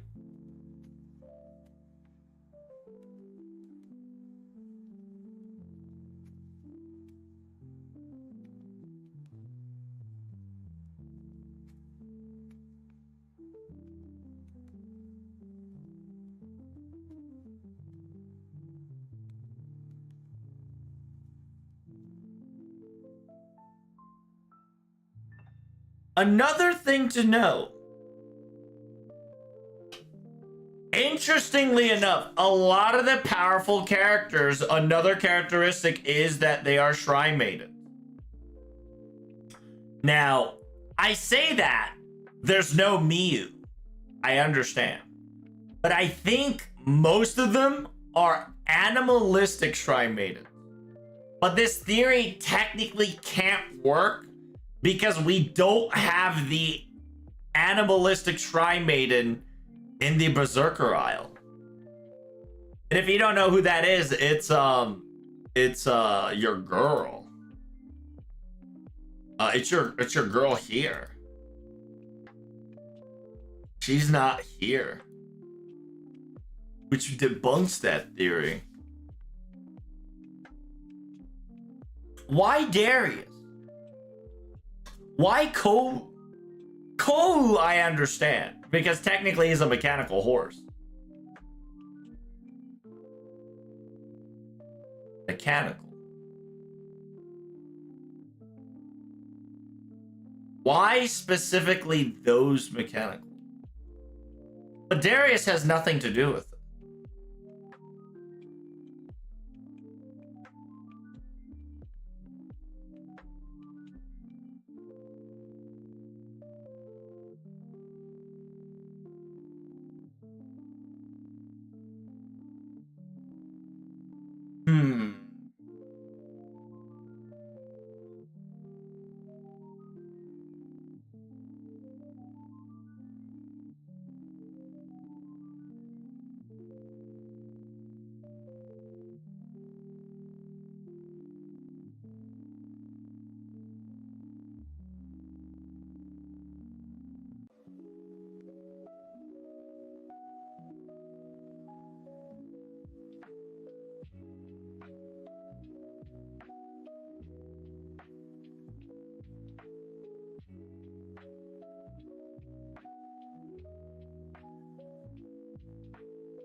I wonder if because she can use dark magic or primitive magic that she can use the power of dark on top of the light.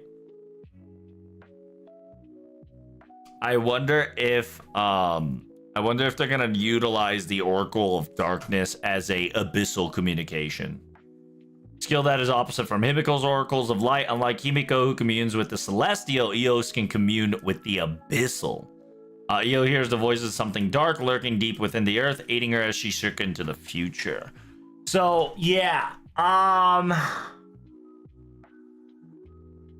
This might be a foreigner story.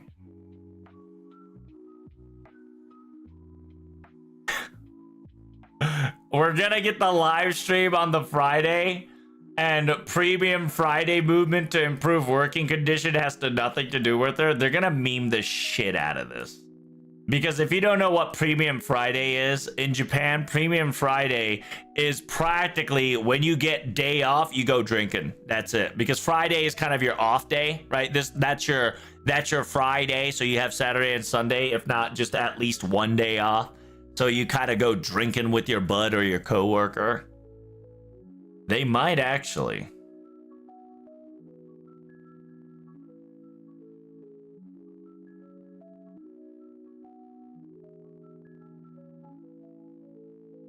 Dinosaurs couldn't fit the ark, bro? True. That's right. I forgot about that. Dino did not fit the ark. True. She does have the power of beast, which is Kuna's spells. Beast souls incorporated into humans so they can gain power. It's a dangerous spell that can turn one into a beast if used too often.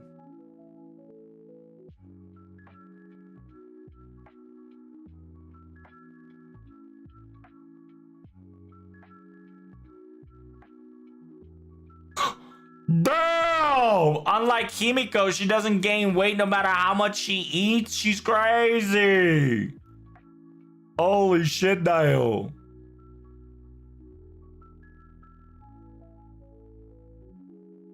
Yeah, this might actually be an foreigner event, Loki. She was afraid of looking at the moon. To her, it was terrifying. Very image of the great eye opening the sky to look down on her. Steam Shrine made into destruction and birth was kept away from everybody. But this has no trait. Io truly did possess the power of destruction. One entire Io was born to power set to doom. Single light brought in warmth. But now it's time to use its power for good. Did the moon reflect the eyes of the Earth's anus? Just kidding. Or was it her own heart? There's no way to know now, but on that day, the light was shown in the darkness stone room, an oracle that would ever forever change her life, even if it meant the beginning of the end. Oh.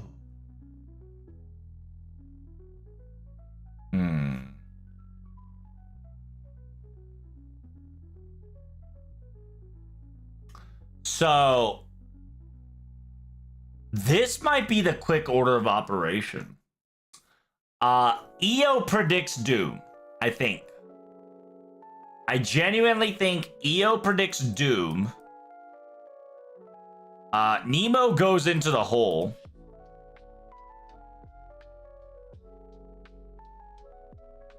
Okay, Nemo goes hole. And when Nemo goes hole, the hole will now turn into abyss.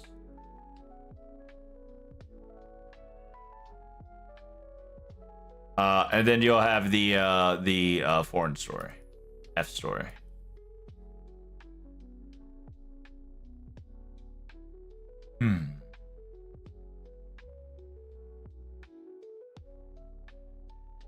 Is Darius an animal? Is he considered an animal? He's not, right? Why the fuck Darius is there? Why would Darius be there? That's the next question we need to ask ourselves. He's giant. So another interesting thing. Giant has become a common trope. Because Olga's a giant.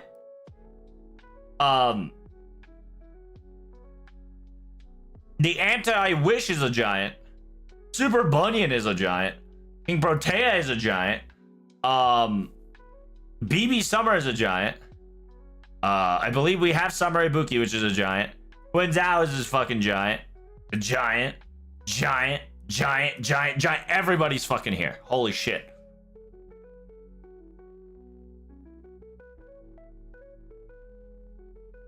Technically, Darius is always with an elephant, so he can definitely get associated with the elephant as well. That, I can believe that. But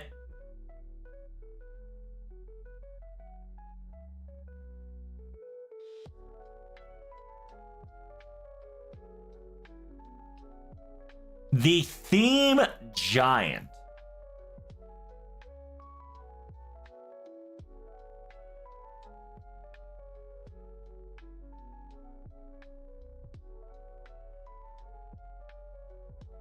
Yeah, the theme giant's kind of big. Because that applies to everybody here. Every single power mod is a giant. Giants and animals, you has to be Noah. Yeah, 100% I can agree with that. Also, it also kind of fits with the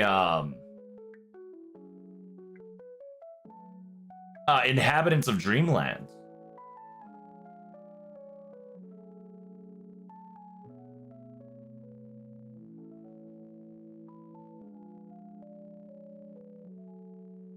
Is it Zulg? No, not Zulg.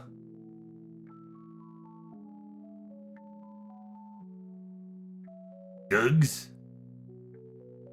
I don't know. One of them's a fucking giant. Yeah, there's a giant.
Are we? I'm kind of excited. I'm kind of hoping we really get Dreamlands. This is 100% copium on my part. I'm hoping that the foreign story is Dreamlands, but that is 100% copium on my side. So I can't really like notice that, right? So it's either going to be Noah or it's either going to be Noah or what's his name? It's either be Noah or not Christopher Columbus, but quote unquote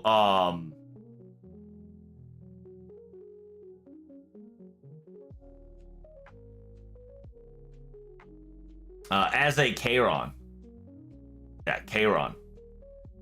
If you don't know, Charon is a fuck. Can we get like a good picture of Charon? There we go. It also could be Charon. Just due to the fact that Charon is a underworld dweller, aka he's kind of the perfect ship for underworld sea. Except Tiamat's not on the Giants list though. I mean, listen, Tiamat can be giant if she wants to. And in the giant category, it's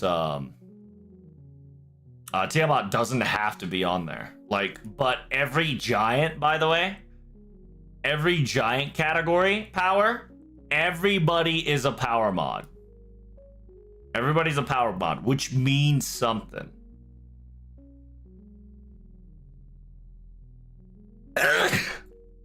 Giant are big enough to stand in the seas of oceans and help us fight back sea monster enemies too. When we fall into the ocean depths, we'll get into the foreigner story. So, how you doing, Spooky?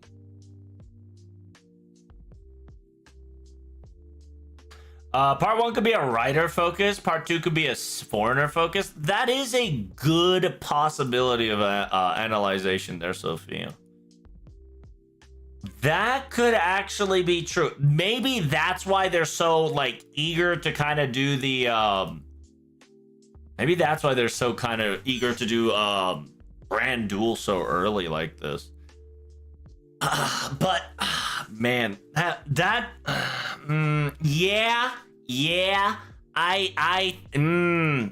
maybe, yeah, I could definitely see that, because we got ourselves a big fucking day here.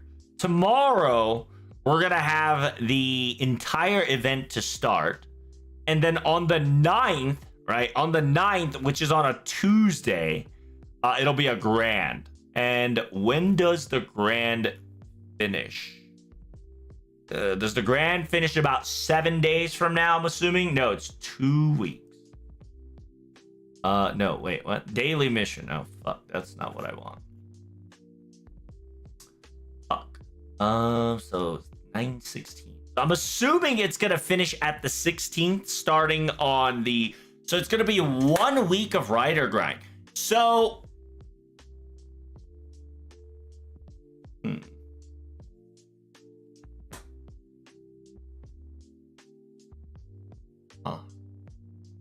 Oh my god, we might actually get a raid. If not, we might actually just get a main story and we get a foreigner story. Holy fuck. We might get like a really concentrated story. Or a tower event. Tower event usually lasts 2 weeks. It's most likely guaranteed that because we have maintenance today, chat, we are getting a because we are getting a maintenance today, we are kind of promised that we're gonna get the event right after the stream.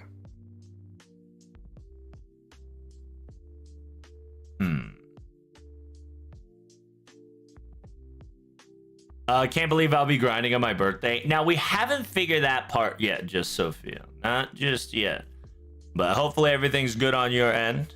Let me shout you out. If you don't know, Sophia also is a big streamer here. Make sure you go give some love.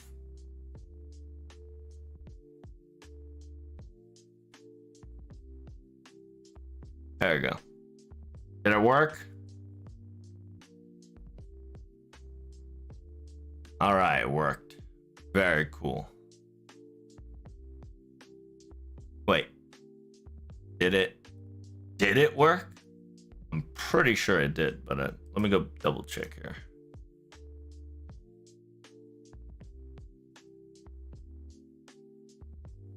The at might screwed it over. No, it worked. There we go. Yeah, it worked. It worked.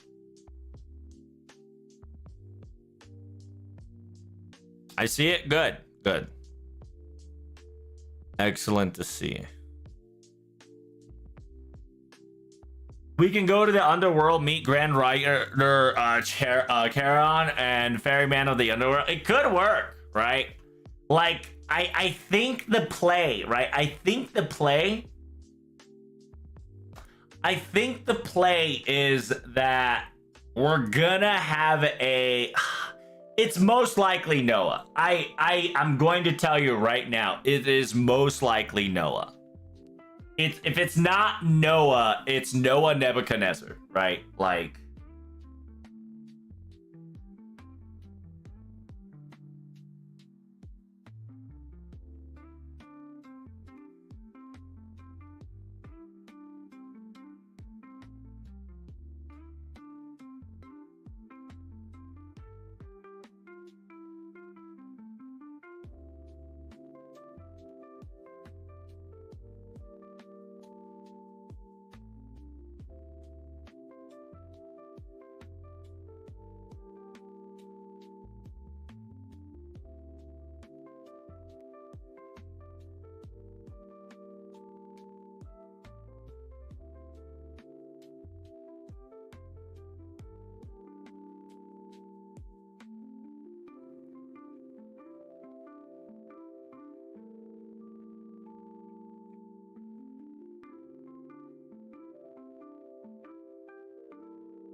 Guys, what are you doing? I'm trying to see if the feet matches. I'm trying to see the boots with the fur.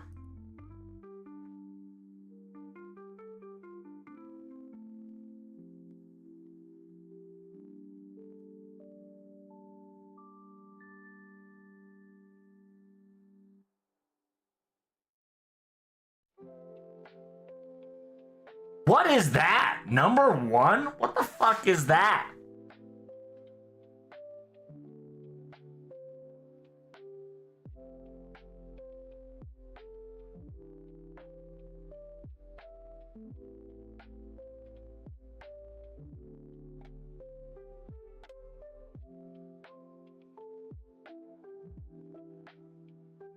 By the way, the Grand Rider battle are going to coincide with my birthday. Oh, no. Indeed, then. Yeah. Then you do have to farm during your off days. That's kind of, I mean, not your off day, your birthday. It's unfortunate. But you remember, you only have to farm until you defeat like 50 level 103 stars, I think. You got about a week. I would say take your time, but also it is a little weird that they're doing this. Oh, number 4. Wait.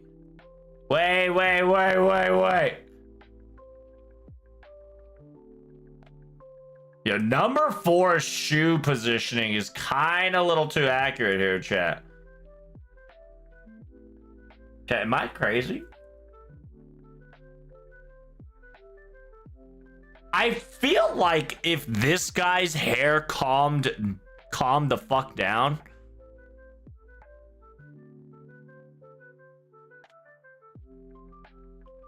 There's no way, right? The only reason I have a sneaking suspicion is because of the feet, right? Look at the feet positioning. It is a straight on an angle versus straight on an angle. okay? You can't fool feet. And I'm pretty sure the feet sniffer experts, I need y'all to gather around, okay? I need all the feet experts to be in my chat right now. I don't know what the fuck y'all doing. I need feet experts in my chat ASAP.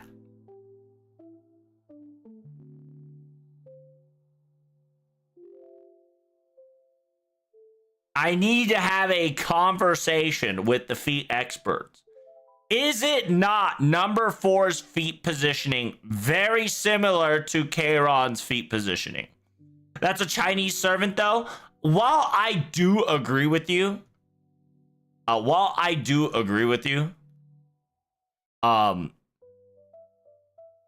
who fucking knows, man? That's not Chara, it's Kamino Sebe. There you go. I like that. But just to let you know right here, you can clip it. If it's not Noah, and if it's not Nimrod, it's Kairon. The reason for that is because Kairon is one of the few people besides Noah and Nemo right now that has the capability to travel through the abyss, aka underworld, aka realms outside the human bound.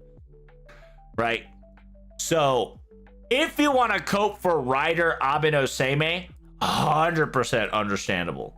The reason is that sheer fact that that your girl Tamamo is definitely on the list. Specifically Tamamo, not a Tamamo. Well, there is Tamamo cat here, so it's just kind of like redundant. Why isn't there Koyanskaya? There is Koyanskaya. There's actually 2 Koyanskayas. Technically, all the Tamamo / Koyanskaya is in this event. Why Cleopatra? Cleopatra is an embodiment of snake. Chiyohime is also snake. Wait, is Chiyohime dragon? Is Chiyohime considered as dragon? Is she not? She's not, right? She's a shrine maiden of the dragon, so therefore she's not dragon. Low key, they should just give her a dragon trait at this point.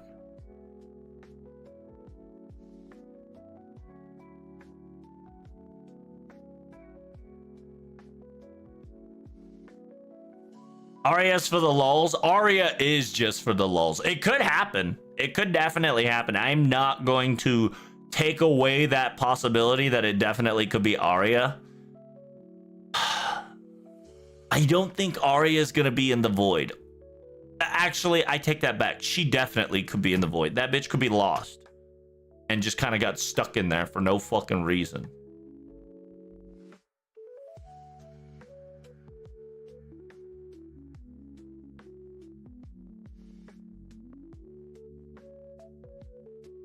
Grand Rider Same. I don't have a feet fetish. Well, Power, in order for you to figure out new servants, you better start sniffing them feet and toes, okay? Listen up. You can't prove me wrong, and you can't say I'm wrong. Jesus cleaned everybody and their mom's foot. At some point, people had to think maybe Jesus had a foot fetish. I'm just gonna say it right here, right now, okay? You can't say I'm a blasphemy, okay? Because it's the truth. Because my boy did clean people's feet for free. He did an act of kindness. I say he got a free fucking dogs for days.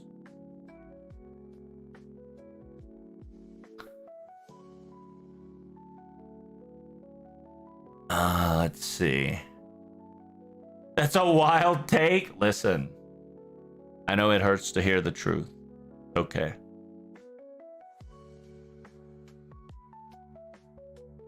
What about Sagamoto?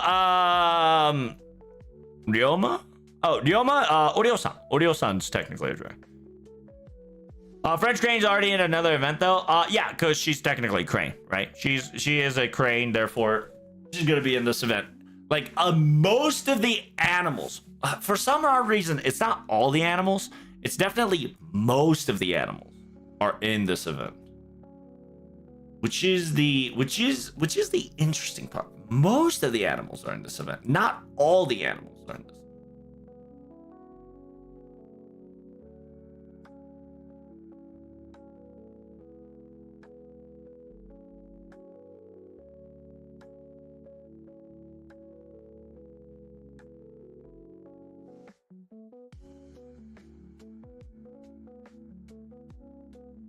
All these animals are that can survive being underwater.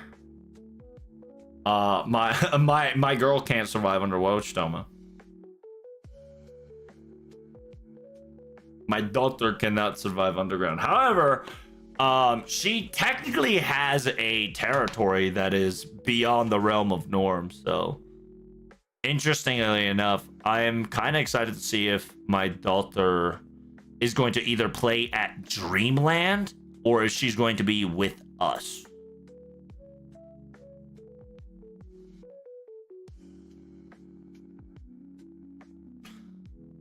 So we might encounter a scenario where a world's gonna get flooded, so therefore no Dino Priest can stand on. Yeah, it's true.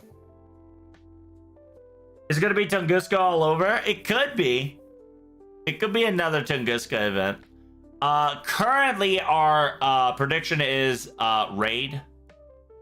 It's raid, tower, or straight story.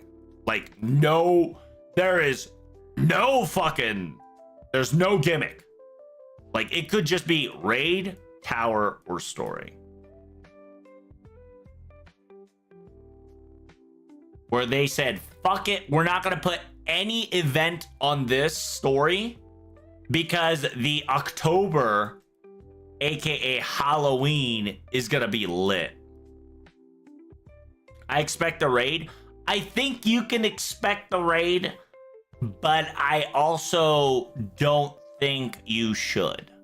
Right, we'll learn about that in the live stream for sure. If the live stream said anything about prepare yourself, it's gonna be a raid. Right? If Mr. 2 even hints at the word prepare your servants, it's gonna be a raid, right? Ocean's vast enough for a raid to appear. So you assume that we're gonna be in the ocean, right? Because you see the because you see this. Perception can be deceiving. For sure. I'm gonna tell you straight up.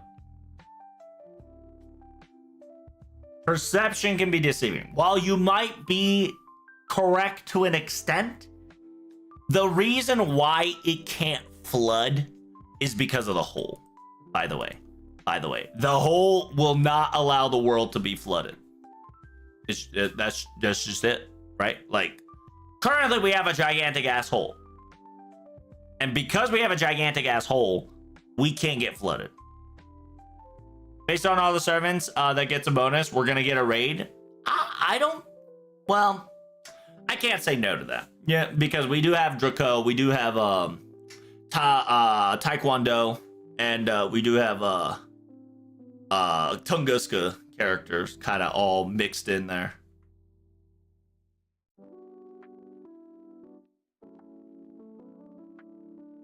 Where's Habanyan? My question is, where's my girl Habanyan yet? Where's my nya nya nya nya nya nya nya nya nya? What the hell? What the hell, boy? Isn't technically nya nya nya nya nya nya nya nya nya a fucking animal? We're gonna call it the whole Grail War? Bruh.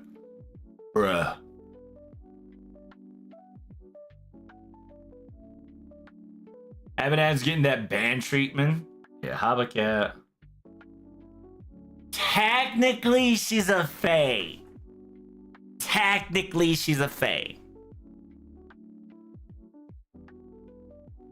In technicality, she's a fae. Not even Mash is there, right? Yeah, Mash is not here. There might be plus. There might be plus more. So there's still a possibility. There's still a possibility for Mash to be here. For sure. Like, what I'm telling you is that there's a possibility for additional servants, but so far, it feels like Mash is not there.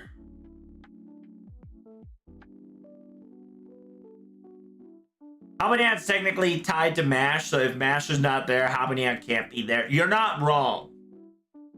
You're not wrong. So with Mash absent, Habanyan can't be there. Simultaneously, like I've told you guys before, Habanyan is not animalistic. I keep forgetting because she plays with cats and make me misunderstand that this girl is not a cat. It's not a little cat. She is a fae. She is a fairy servant.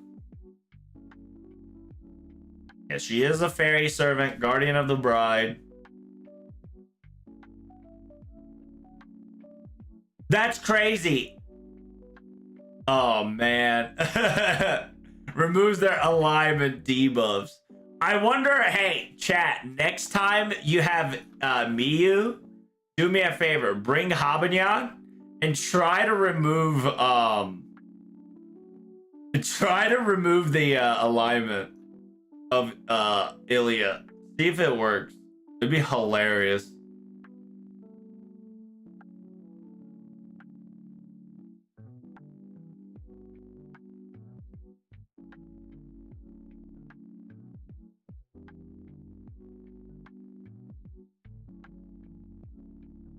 It says alignment, not alignment. Hey, they all sound the same. Fuck you mean, bro?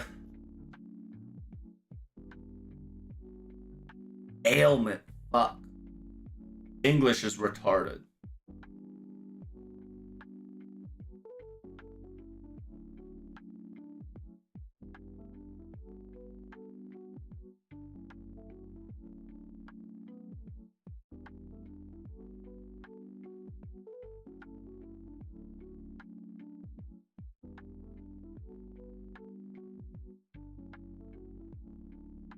Huh? Huh? Oh. Is she?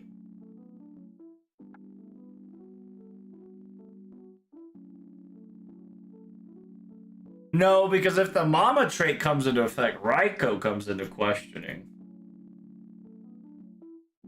And we're close to India that we should get her if that's the case. Is Indra bonus damage? Indra's not bonus damage, but Vitra is. Because she's a dragon.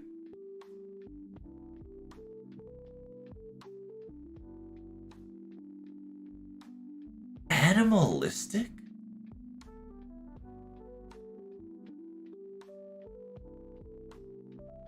Fuck, this bitch is an animal. I can't remember her animalistic. All I can know is that she's a demonic beast servant.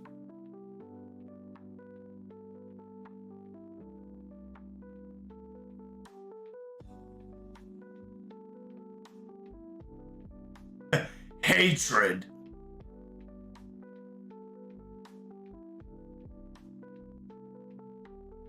Another darkness meme there.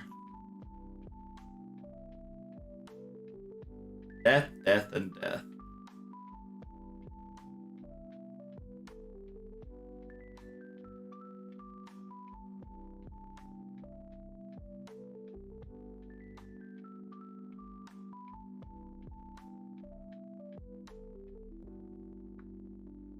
嵐と夜の魔女。とても記憶力がいい。だから覚えています。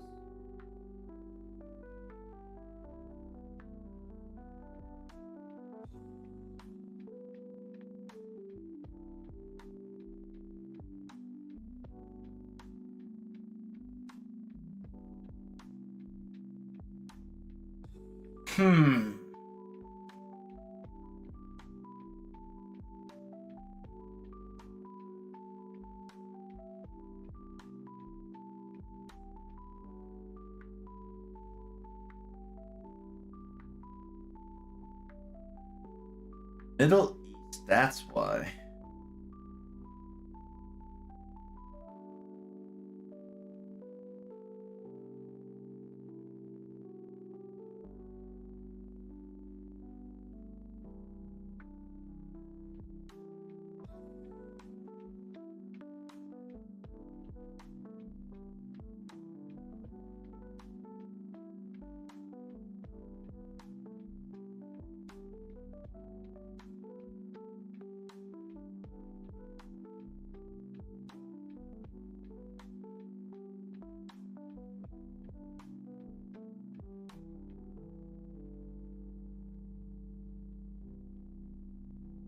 Okay.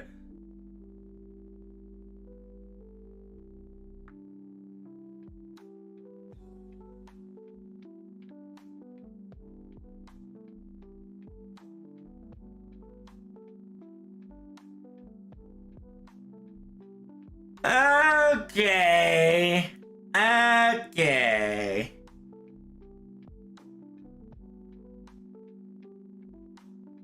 All right.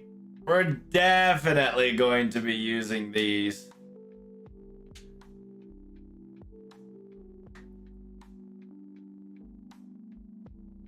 Maru maru eru maru ki maru ri o maru maru.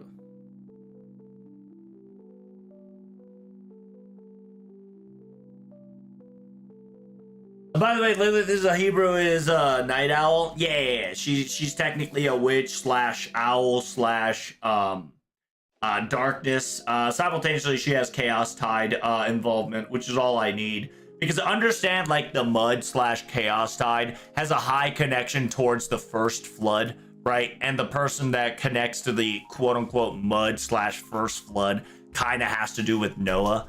And like I've told you guys before, quote unquote, the Indian mythology connected to Noah of the mermaid, which also connects to the power mod here, which connects to the power mod of Kiara mermaid. That just makes sense.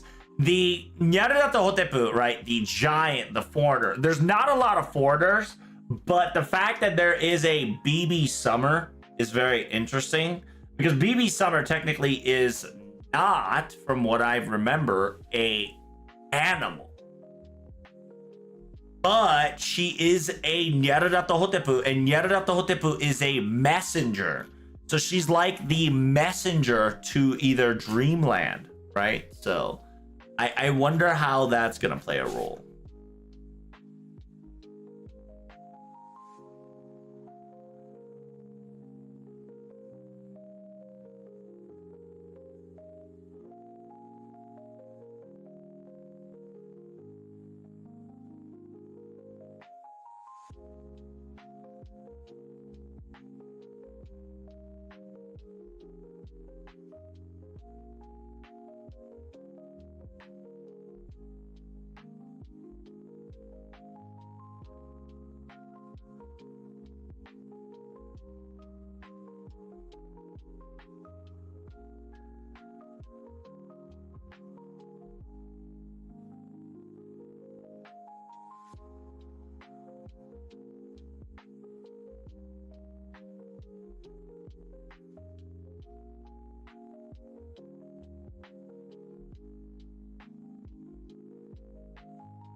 Isn't that Nyarlathotep?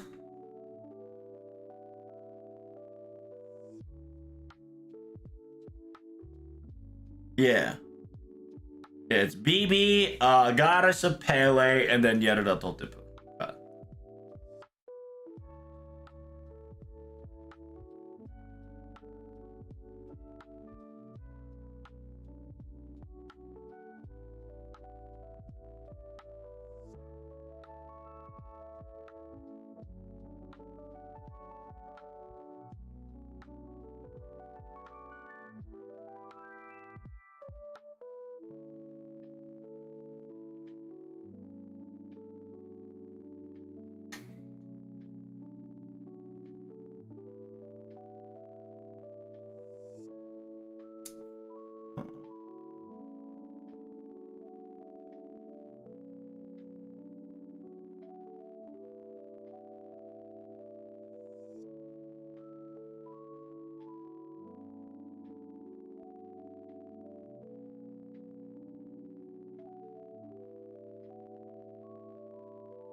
There's no way we're gonna get another Wada Arco servant, are we?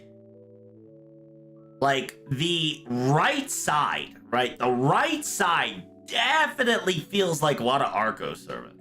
But it should not. But it feels like it.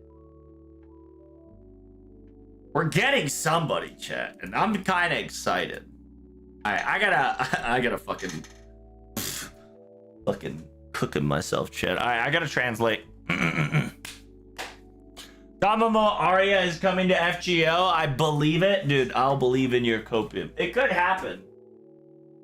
Like, literally, Arya could be like, I was lost in space and time.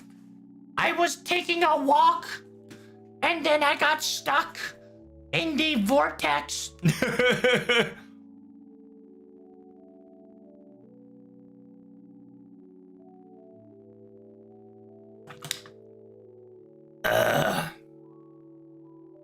Alright. 旅の結果なった世界に戻れた主人公を異世界の理由で理由なくなってしまった熱いなくしちゃった結果、こうして始まります。8年かけてかけられた以上は、作品の思い込められている消化全体、メインシナリオを担当する那須きのこさんに10年迎えた FGO。Oh, fuck. Wait, when was this? Oh, I might have fucking... Oh, shit.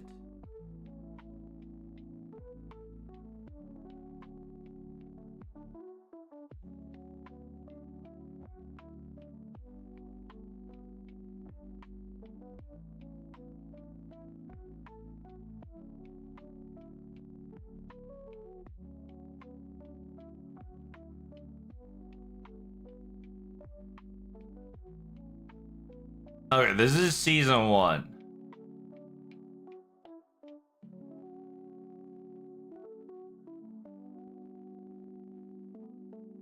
Okay. Okay, so this should be the newest one. Yeah, LB6 to... Yeah, that's episode 1. This should be episode 2. Yeah, they talk about Babylonia, Camelot, other Fate series, Fate Zero, Fate Grand Order Origin. Okay, so this is it. This is it. This is the new one. Wait. Hold up, chat. How long was I recording? Oh, you know what? I was fucking recording to see if I was gonna get Linus or not. Holy shit. You know how cooked I am when I totally forgot I was fucking recording up to this point. Holy shit. That's crazy, Dio. Alright.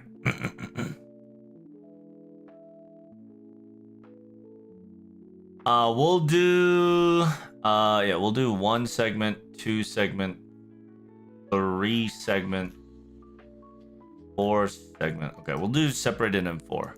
Let's post that one on YouTube. Hell no. Actually, that might not be a bad idea. Actually, you might be cooking. All I have to do is edit the video, so like, hey, you might be right, Analog, you know? That might not be a bad video to upload. Just because we kind of talked about the entire ordeal of what like XYZ could be, right? Of a like that is the quote unquote theory of what we can get this live stream. Actually, let me revive that and then I will start translating. Kind of a Nani? Nani?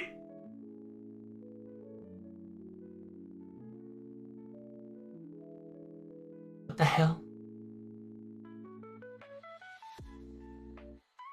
Yeah, am I cooked? I feel like I'm cooked. There we go.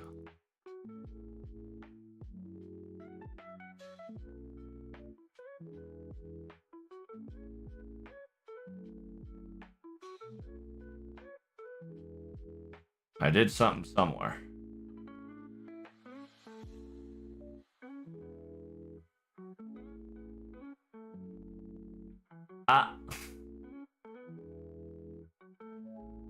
All right, I got it back. We're good.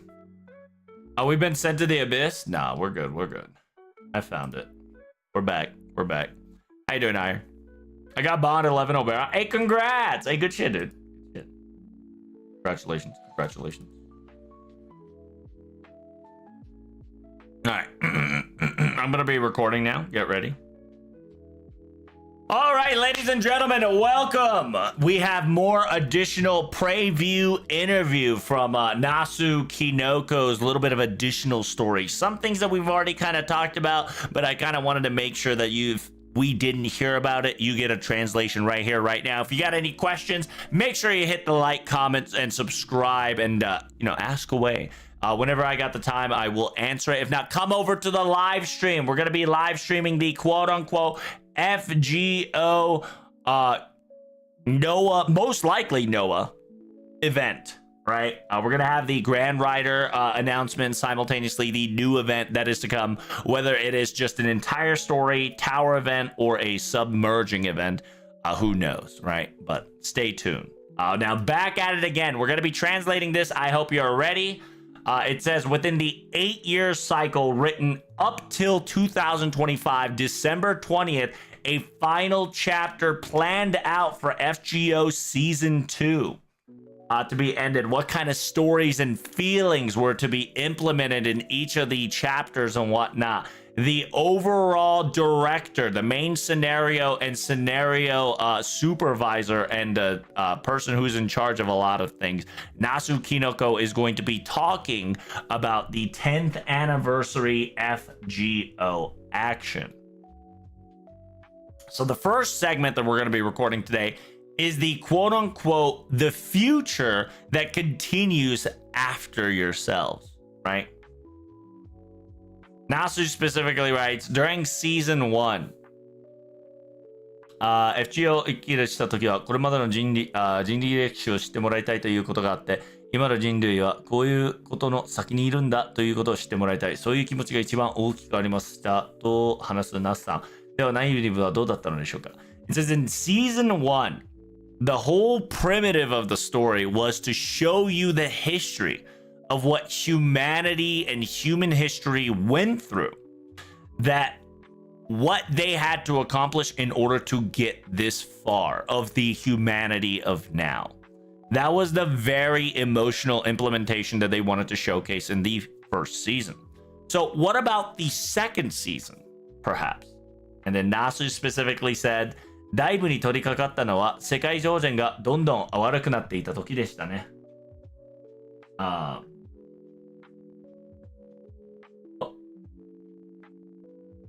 So he definitely said when the world's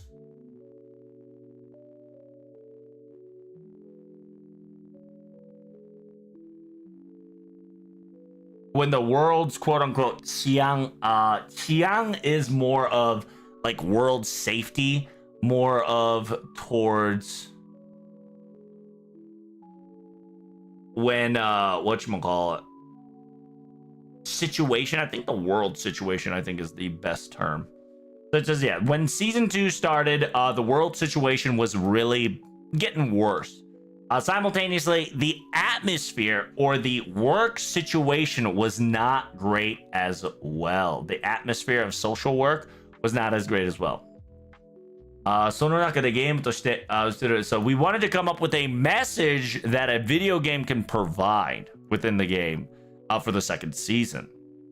The message is definitely that even after our lives, right? 自分たちの生きた後も even after our lives, future still continues. That's kind of the implementation that we wanted to give out. すぐに報われることはないかもしれない. So it says, Nasu goes, it's not something that's going to be quote unquote maybe not be rewarded, right? Instantaneously. And from here on onwards, right? Like forevermore, even after, things might not change as much. But they've decided to, without rotting themselves, they wanted to push through. Right? They weren't going to give up. They were going to do their very best.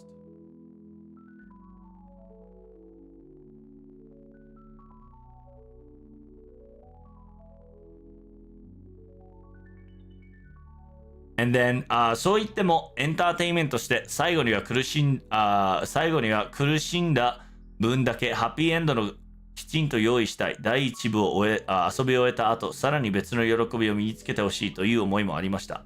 自分たちが夢中になっていたもの、例えば部活だったり仕事だったりはいつか終わりが来ます。でもその時気持ちよく終われるというか、終わって後もまだ先はあるんだよということを示したかったんです。So, he says, even though everything goes right, he wants it as an entertainment. He wanted to provide a happy ending that is worth all the effort that you've been through, right? Nasu wants you to enjoy a different happy feeling that you earned from season 1.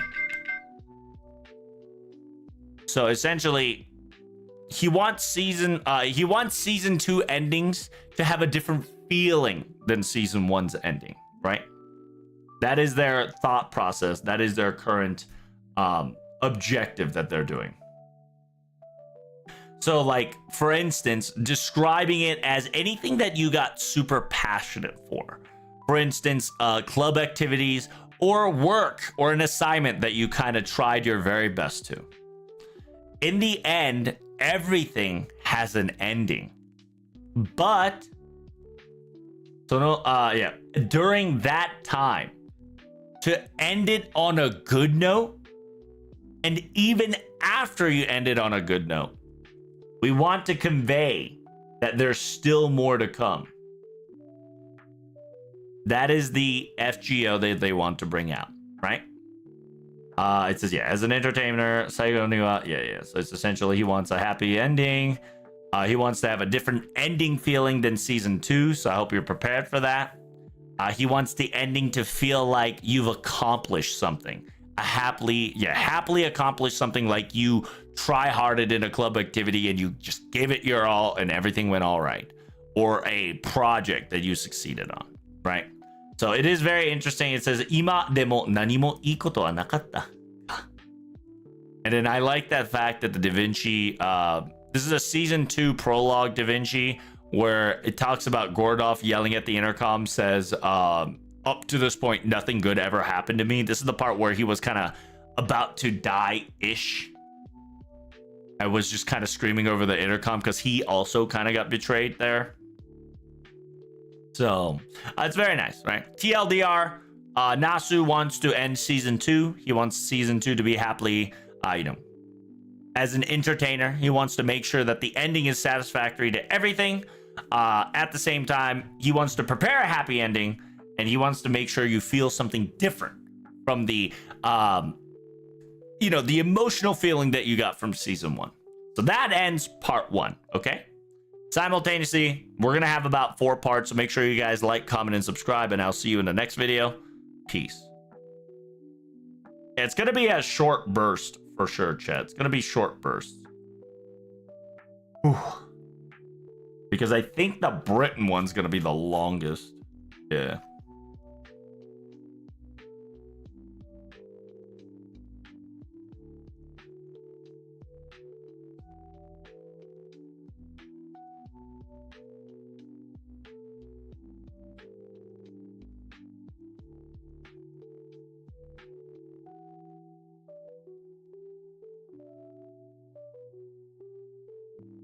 Some 々な地域の if の世界をクラムされた異文体第2シナリオとして第1と第2部のこれまでも FGO のシナリオを植えてきたメインライターさんが第3部のニトロプラスのウロブチゲンさんが第4と第5の別のメインライターさんそれぞれ担当しました。そして第6と7章がナスさんが担当しています。ロシアと北米、ロシア、北米、中国、ギリシャ、インド、ブリテン、英国、中の南東部、7つの地域を選んだ理由はいろいろな地点に貢献を当てて、皮膚の世界を作り上げようと考えていると言えます。まず全体的な地域を決めて、ライターさんにそれぞれ一つずつの地域を担当してもらい、アイデアを定めました。それを自分が監督して、全体の流れに合わせて調整させてもらうという形で制御しています。それぞれの地域では、歴史の過去で何が変わったら、どんなようにして異分なる進化を告げるのかと考えているところから、ライターさんにもお願いしました。これはなかなか大変な作業で、各ライターさんもフェイトシリーズをよく知っている人たちではありましたが、やろうとしていることやセッティングが込み入っていて、自分の前準備にも結構時間を用意しました。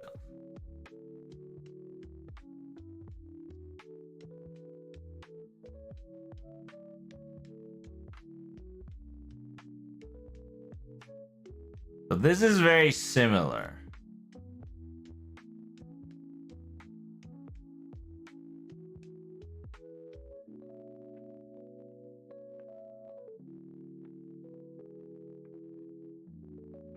So this is the same shit he did with Famitsu right there. 第2部の結末を見届け、一社員としてそこに加わったという気持ちを体感していただけると、その後2025年のラストには頑張ったな、今でも覚えているなというような思い出になると思います。大げさかもしれませんが、人生のぬくもりになるくらいのものを目指しています。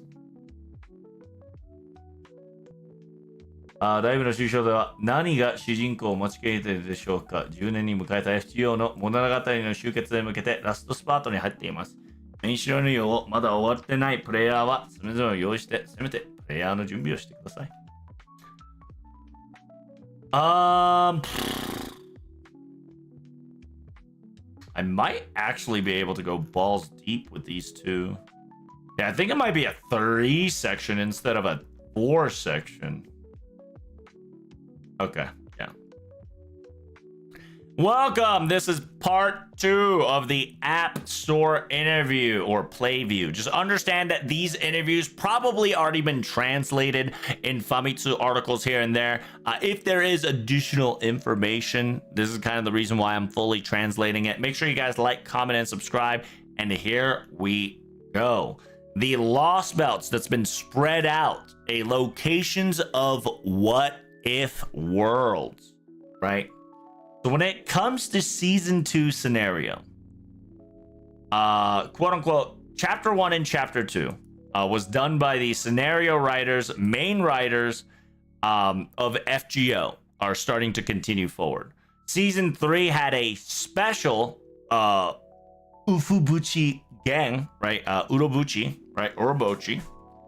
Urobuchi Gen, aka the writer of Nitro Plus, joined in for chapter 3. And then chapter 4 and 5 was directed by main writers of the others.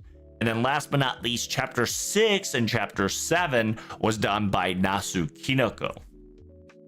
So we got the locations of Russia, Russia, Nordic, China, Greece, India, Britain, and little, Aztecian areas.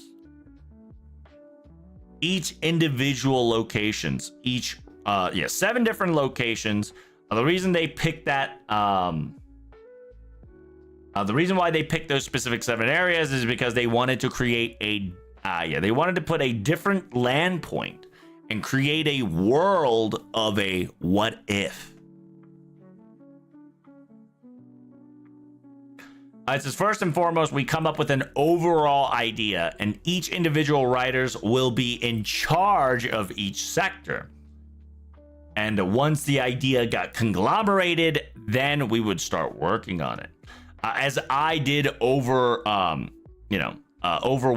aka directed it on this overall. I was adjusting everything according to the entire flow to an extent, right? He was adjusting, he was making things happen. And then if you guys remember the classic LB map, the 7 LB maps, this feels so long ago. Simultaneously, the quote-unquote each locations in history, how did it change? And what kind of irregularities occurred to create an evolution that would go to these thought process? That's what I asked the writers to quote-unquote do. Of course, this tremendous work required quite the effort. And even though individual writers knew the Fate series, but what we were trying to accomplish and the settings to be implemented together at hand, even I, which is Nasu, right? Even I needed to pre-prep everything, and it took significant amount of time.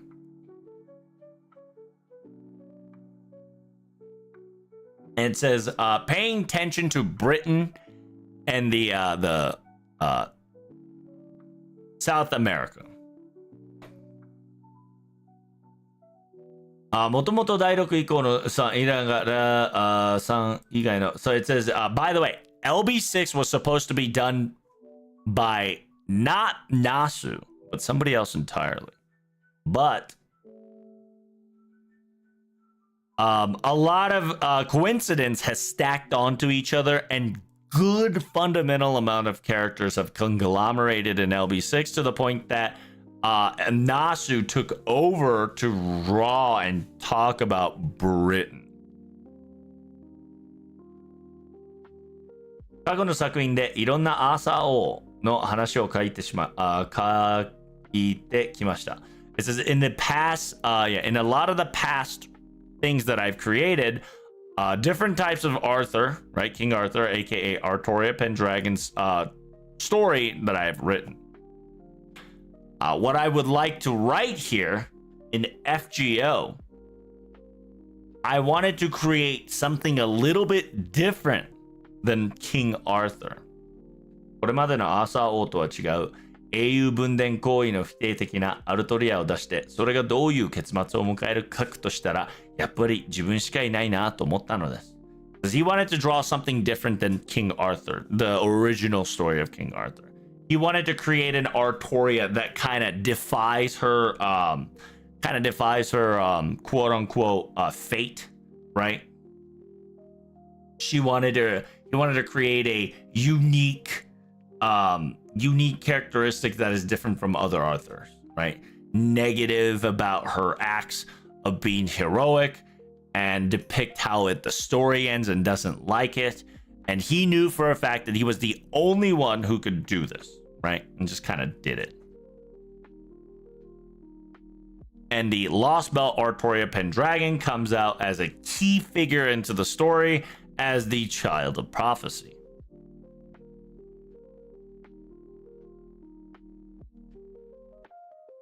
そんな第6章をこれからプレイするのなら、あるいはせめて見返してみるのなら、注意してほしい点をナスさんはこう言います。It says, for those people looking at LB6 or those who are going to play, if not going back again, Nasu specifically states a couple of things to key note. 第6章ではアルトリアキャスターに注目していただきたいです。元気いっぱい明るい人類に見えますが、彼女の内面を知った後にもう一度プレイすると発言の裏側が見えるように書いていますので、その辺に注意してください。It says in LB6, I would like for you to pay attention to everything that Castoria have stated. In the first run, you would definitely see a happy-go-lucky, cheerful person. But once you truly understand who she is while you were playing, you would come to the understanding that there is a backside of kind of like a second language in the background implementing something else behind the scenes of her words. I wish you can, I hope you pay attention to those.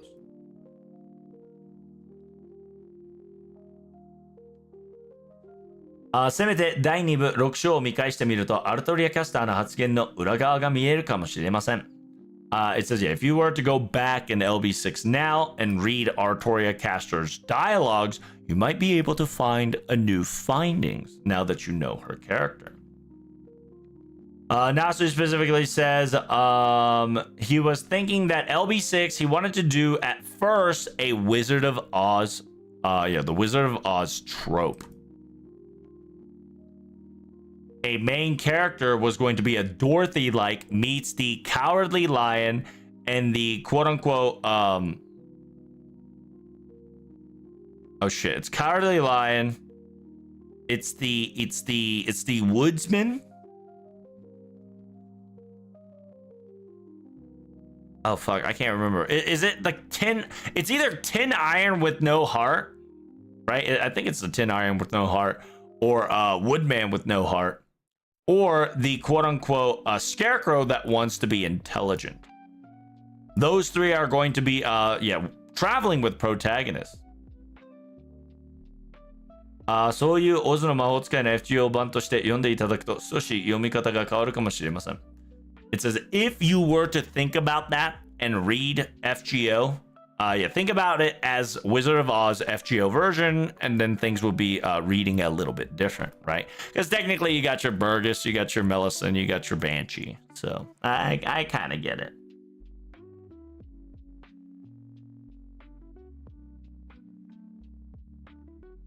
Uh, 妖精島という人間の世界を保守して作った仮面の始めた国があるんですが、妖精国の妖精たちのモデルは今の人類でその辺を見てもらいたいと思います。いい方も悪い方も流れていく生き物で美しい部分もあるということが分かってくると思います。So essentially the fairy kingdom, right? While the fairy kingdom is an imitation, right? It's kind of like a modeled after the human world, all right? Created fictionally.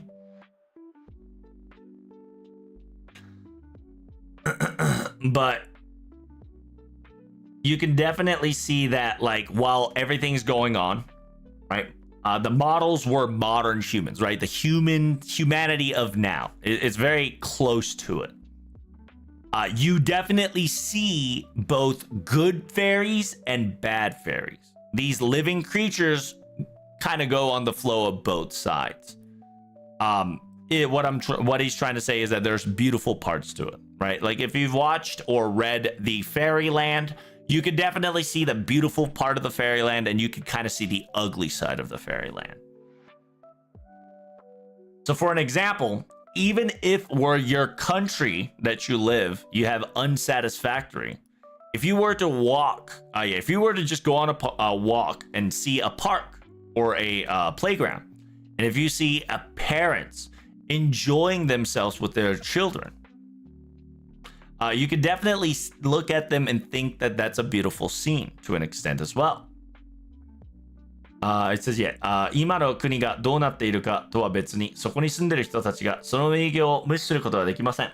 どんな悪い国でも、そこに暮らしている人たちの幸せの日常を否定してはいけないという、そんな気持ちを込めて書いています。今の国が、it says, no matter what's happening to your current country, right?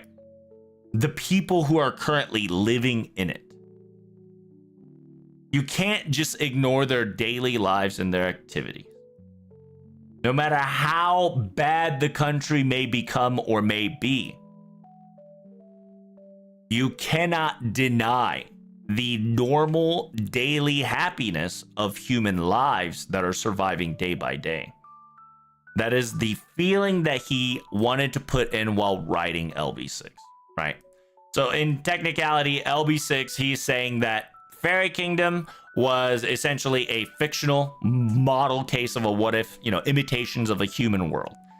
He kind of draw it kind of like reality-esque to the real world, right?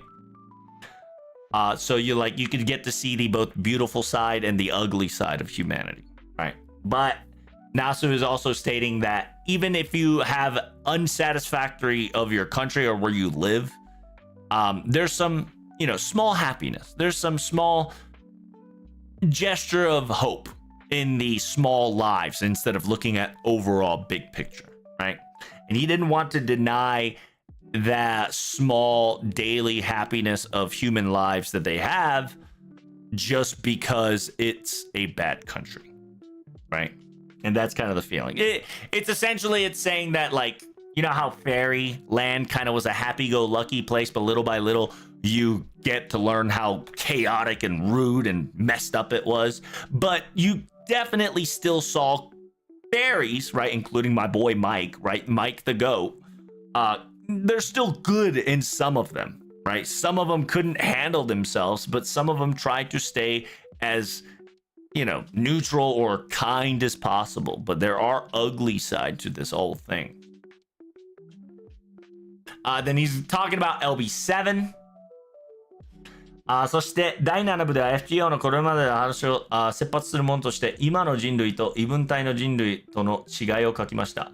人間には限界はないんだよ。間違ってもいいんだよ。人生はたらればの連続だけど、それをネガティブに伝えるのではなく、力強く受け止めて受け入れて頑張ってきたから今があるんだよというところをテーマになっています。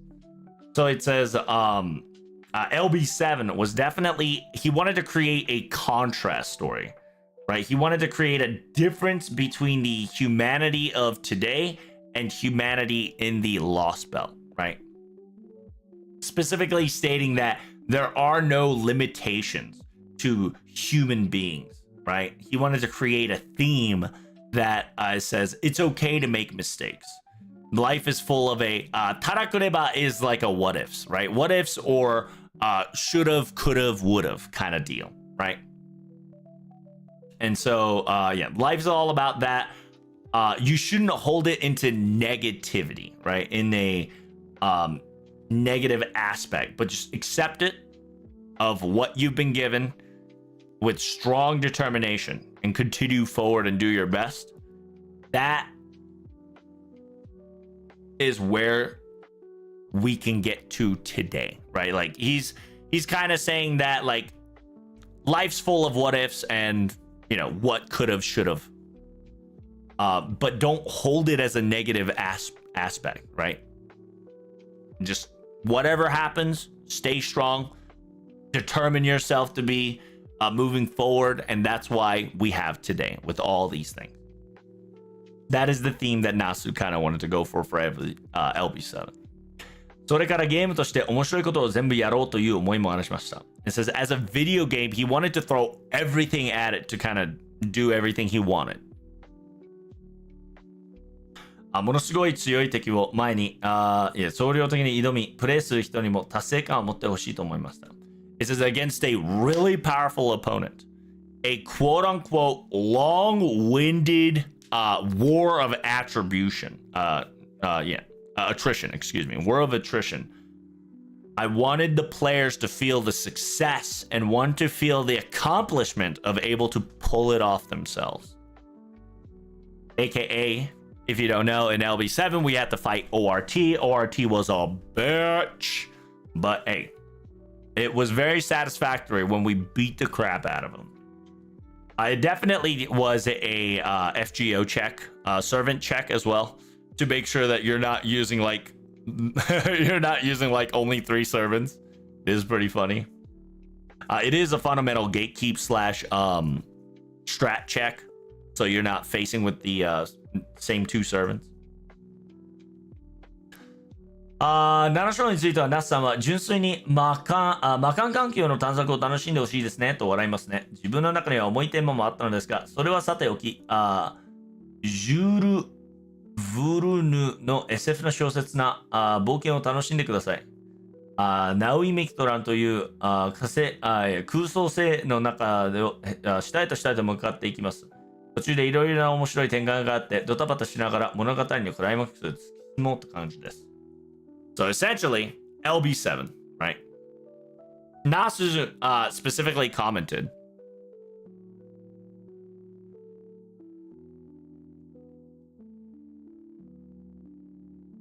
Nasu specifically commented that he wanted to make sure you guys enjoy a magical realm for LB7, right? And he laughs because it was he did kind of say, oh, LB7 is just going to be a nice little nice little journey to a, like exploration.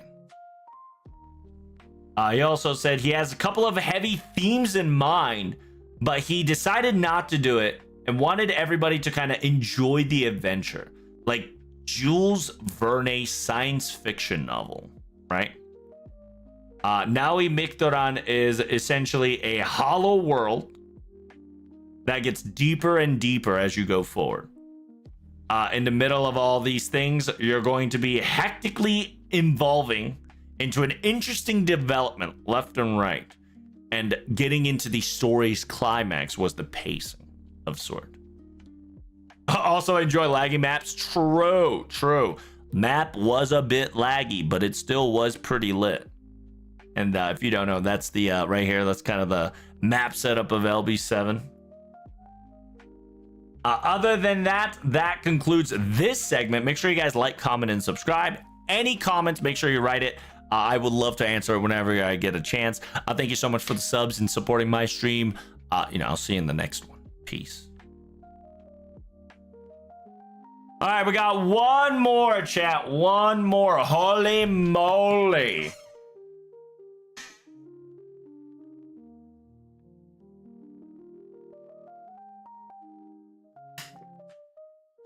I got Wanjina and 5 tickets. Hey, nice Wanjina. Good shit, my friend. I do love the Wanjina and 5 tickets. Peter's a good man. I got last one. We got the finish LB2, finish season 2 in record time. In real time, excuse me.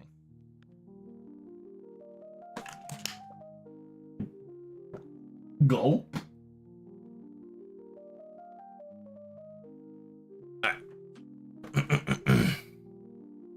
Last recording. Here we go. Ladies and gentlemen, don't forget to like, comment, and subscribe. And this is the last part of the App Store Play View. So, Season 2, final chapter. Would like to bring the curtain to an end in real time. In 2016, at the end of it all, FGO Season 1, final chapter, quote-unquote, final special singularity, Temple of Time, Solomon. That was one of the few events when all the players at the time participated in this raid-like scenario and was able to feel a synchronicity or able to feel as one to accomplish a single goal and had a hype to it all on its own. I believe that during December 20th, a final chapter that's going to be predicted to be occurred, this season 2's final chapter will have a similar hype is what Mr. Nasu is aiming to achieve its goal. So Mr. Nasu specifically says he wants season 2, final chapter, to be a memory that adds color to your life, right? That is the goal that he's aiming for, okay?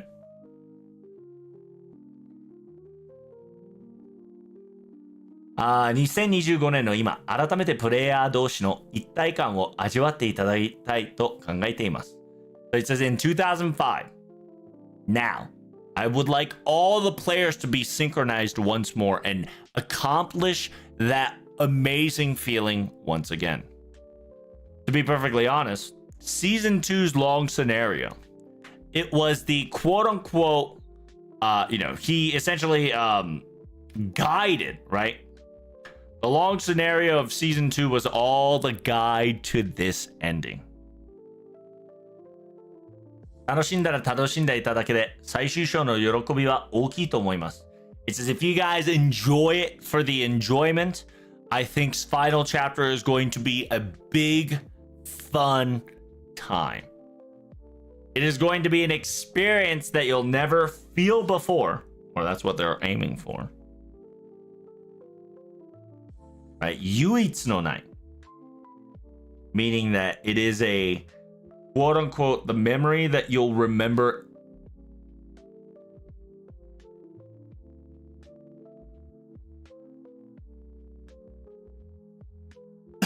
He wants it as a one-of-a-kind experience, right? 唯一の体験. 唯一の体験 is a one-of-a-kind experience. If you haven't finished Ordeal Call 4, please get yeah, like he essentially is saying that get lured, right? That if you haven't completed Ordeal Call 4, I hope you believe my word and catch up to December, right?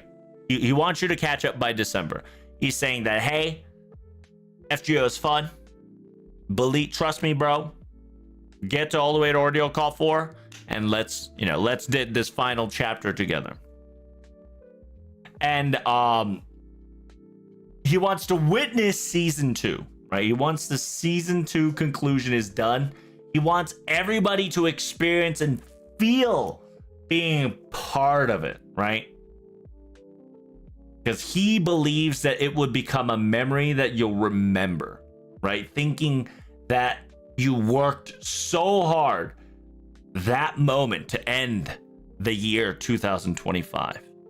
He even says that it might be a little bit of exaggerating, but he believes that it would add color to your life, right? He that's his goal. He would like to add color. It's a bit exaggerating, but he would like to add color to your life by ending season 2 final chapter. So, what awaits the protagonist in the final chapter of season 2? FGO has celebrated their 10th year anniversary, and now we are at the final lap of this story, the main story of season 2. Those who haven't finished main scenario, please do play it. And make sure everything is prepared, right? Rewards and incentives and variety of bonuses. So please prepare yourself for the final chapter that is to come. And that concludes FGO quote unquote App Store Playview storytelling, right? Like, technically, he kind of said the same shit with FGO 10th anniversary Famitsu, so nothing too new, but just essentially Nasu wants everybody to come together once more to finish season 2 final chapter together December 20th, so he can try to make additional colors to your life. Hope you guys enjoyed the translation. If you got any comments, make sure you like, comment, and subscribe, and I will see you in the next video.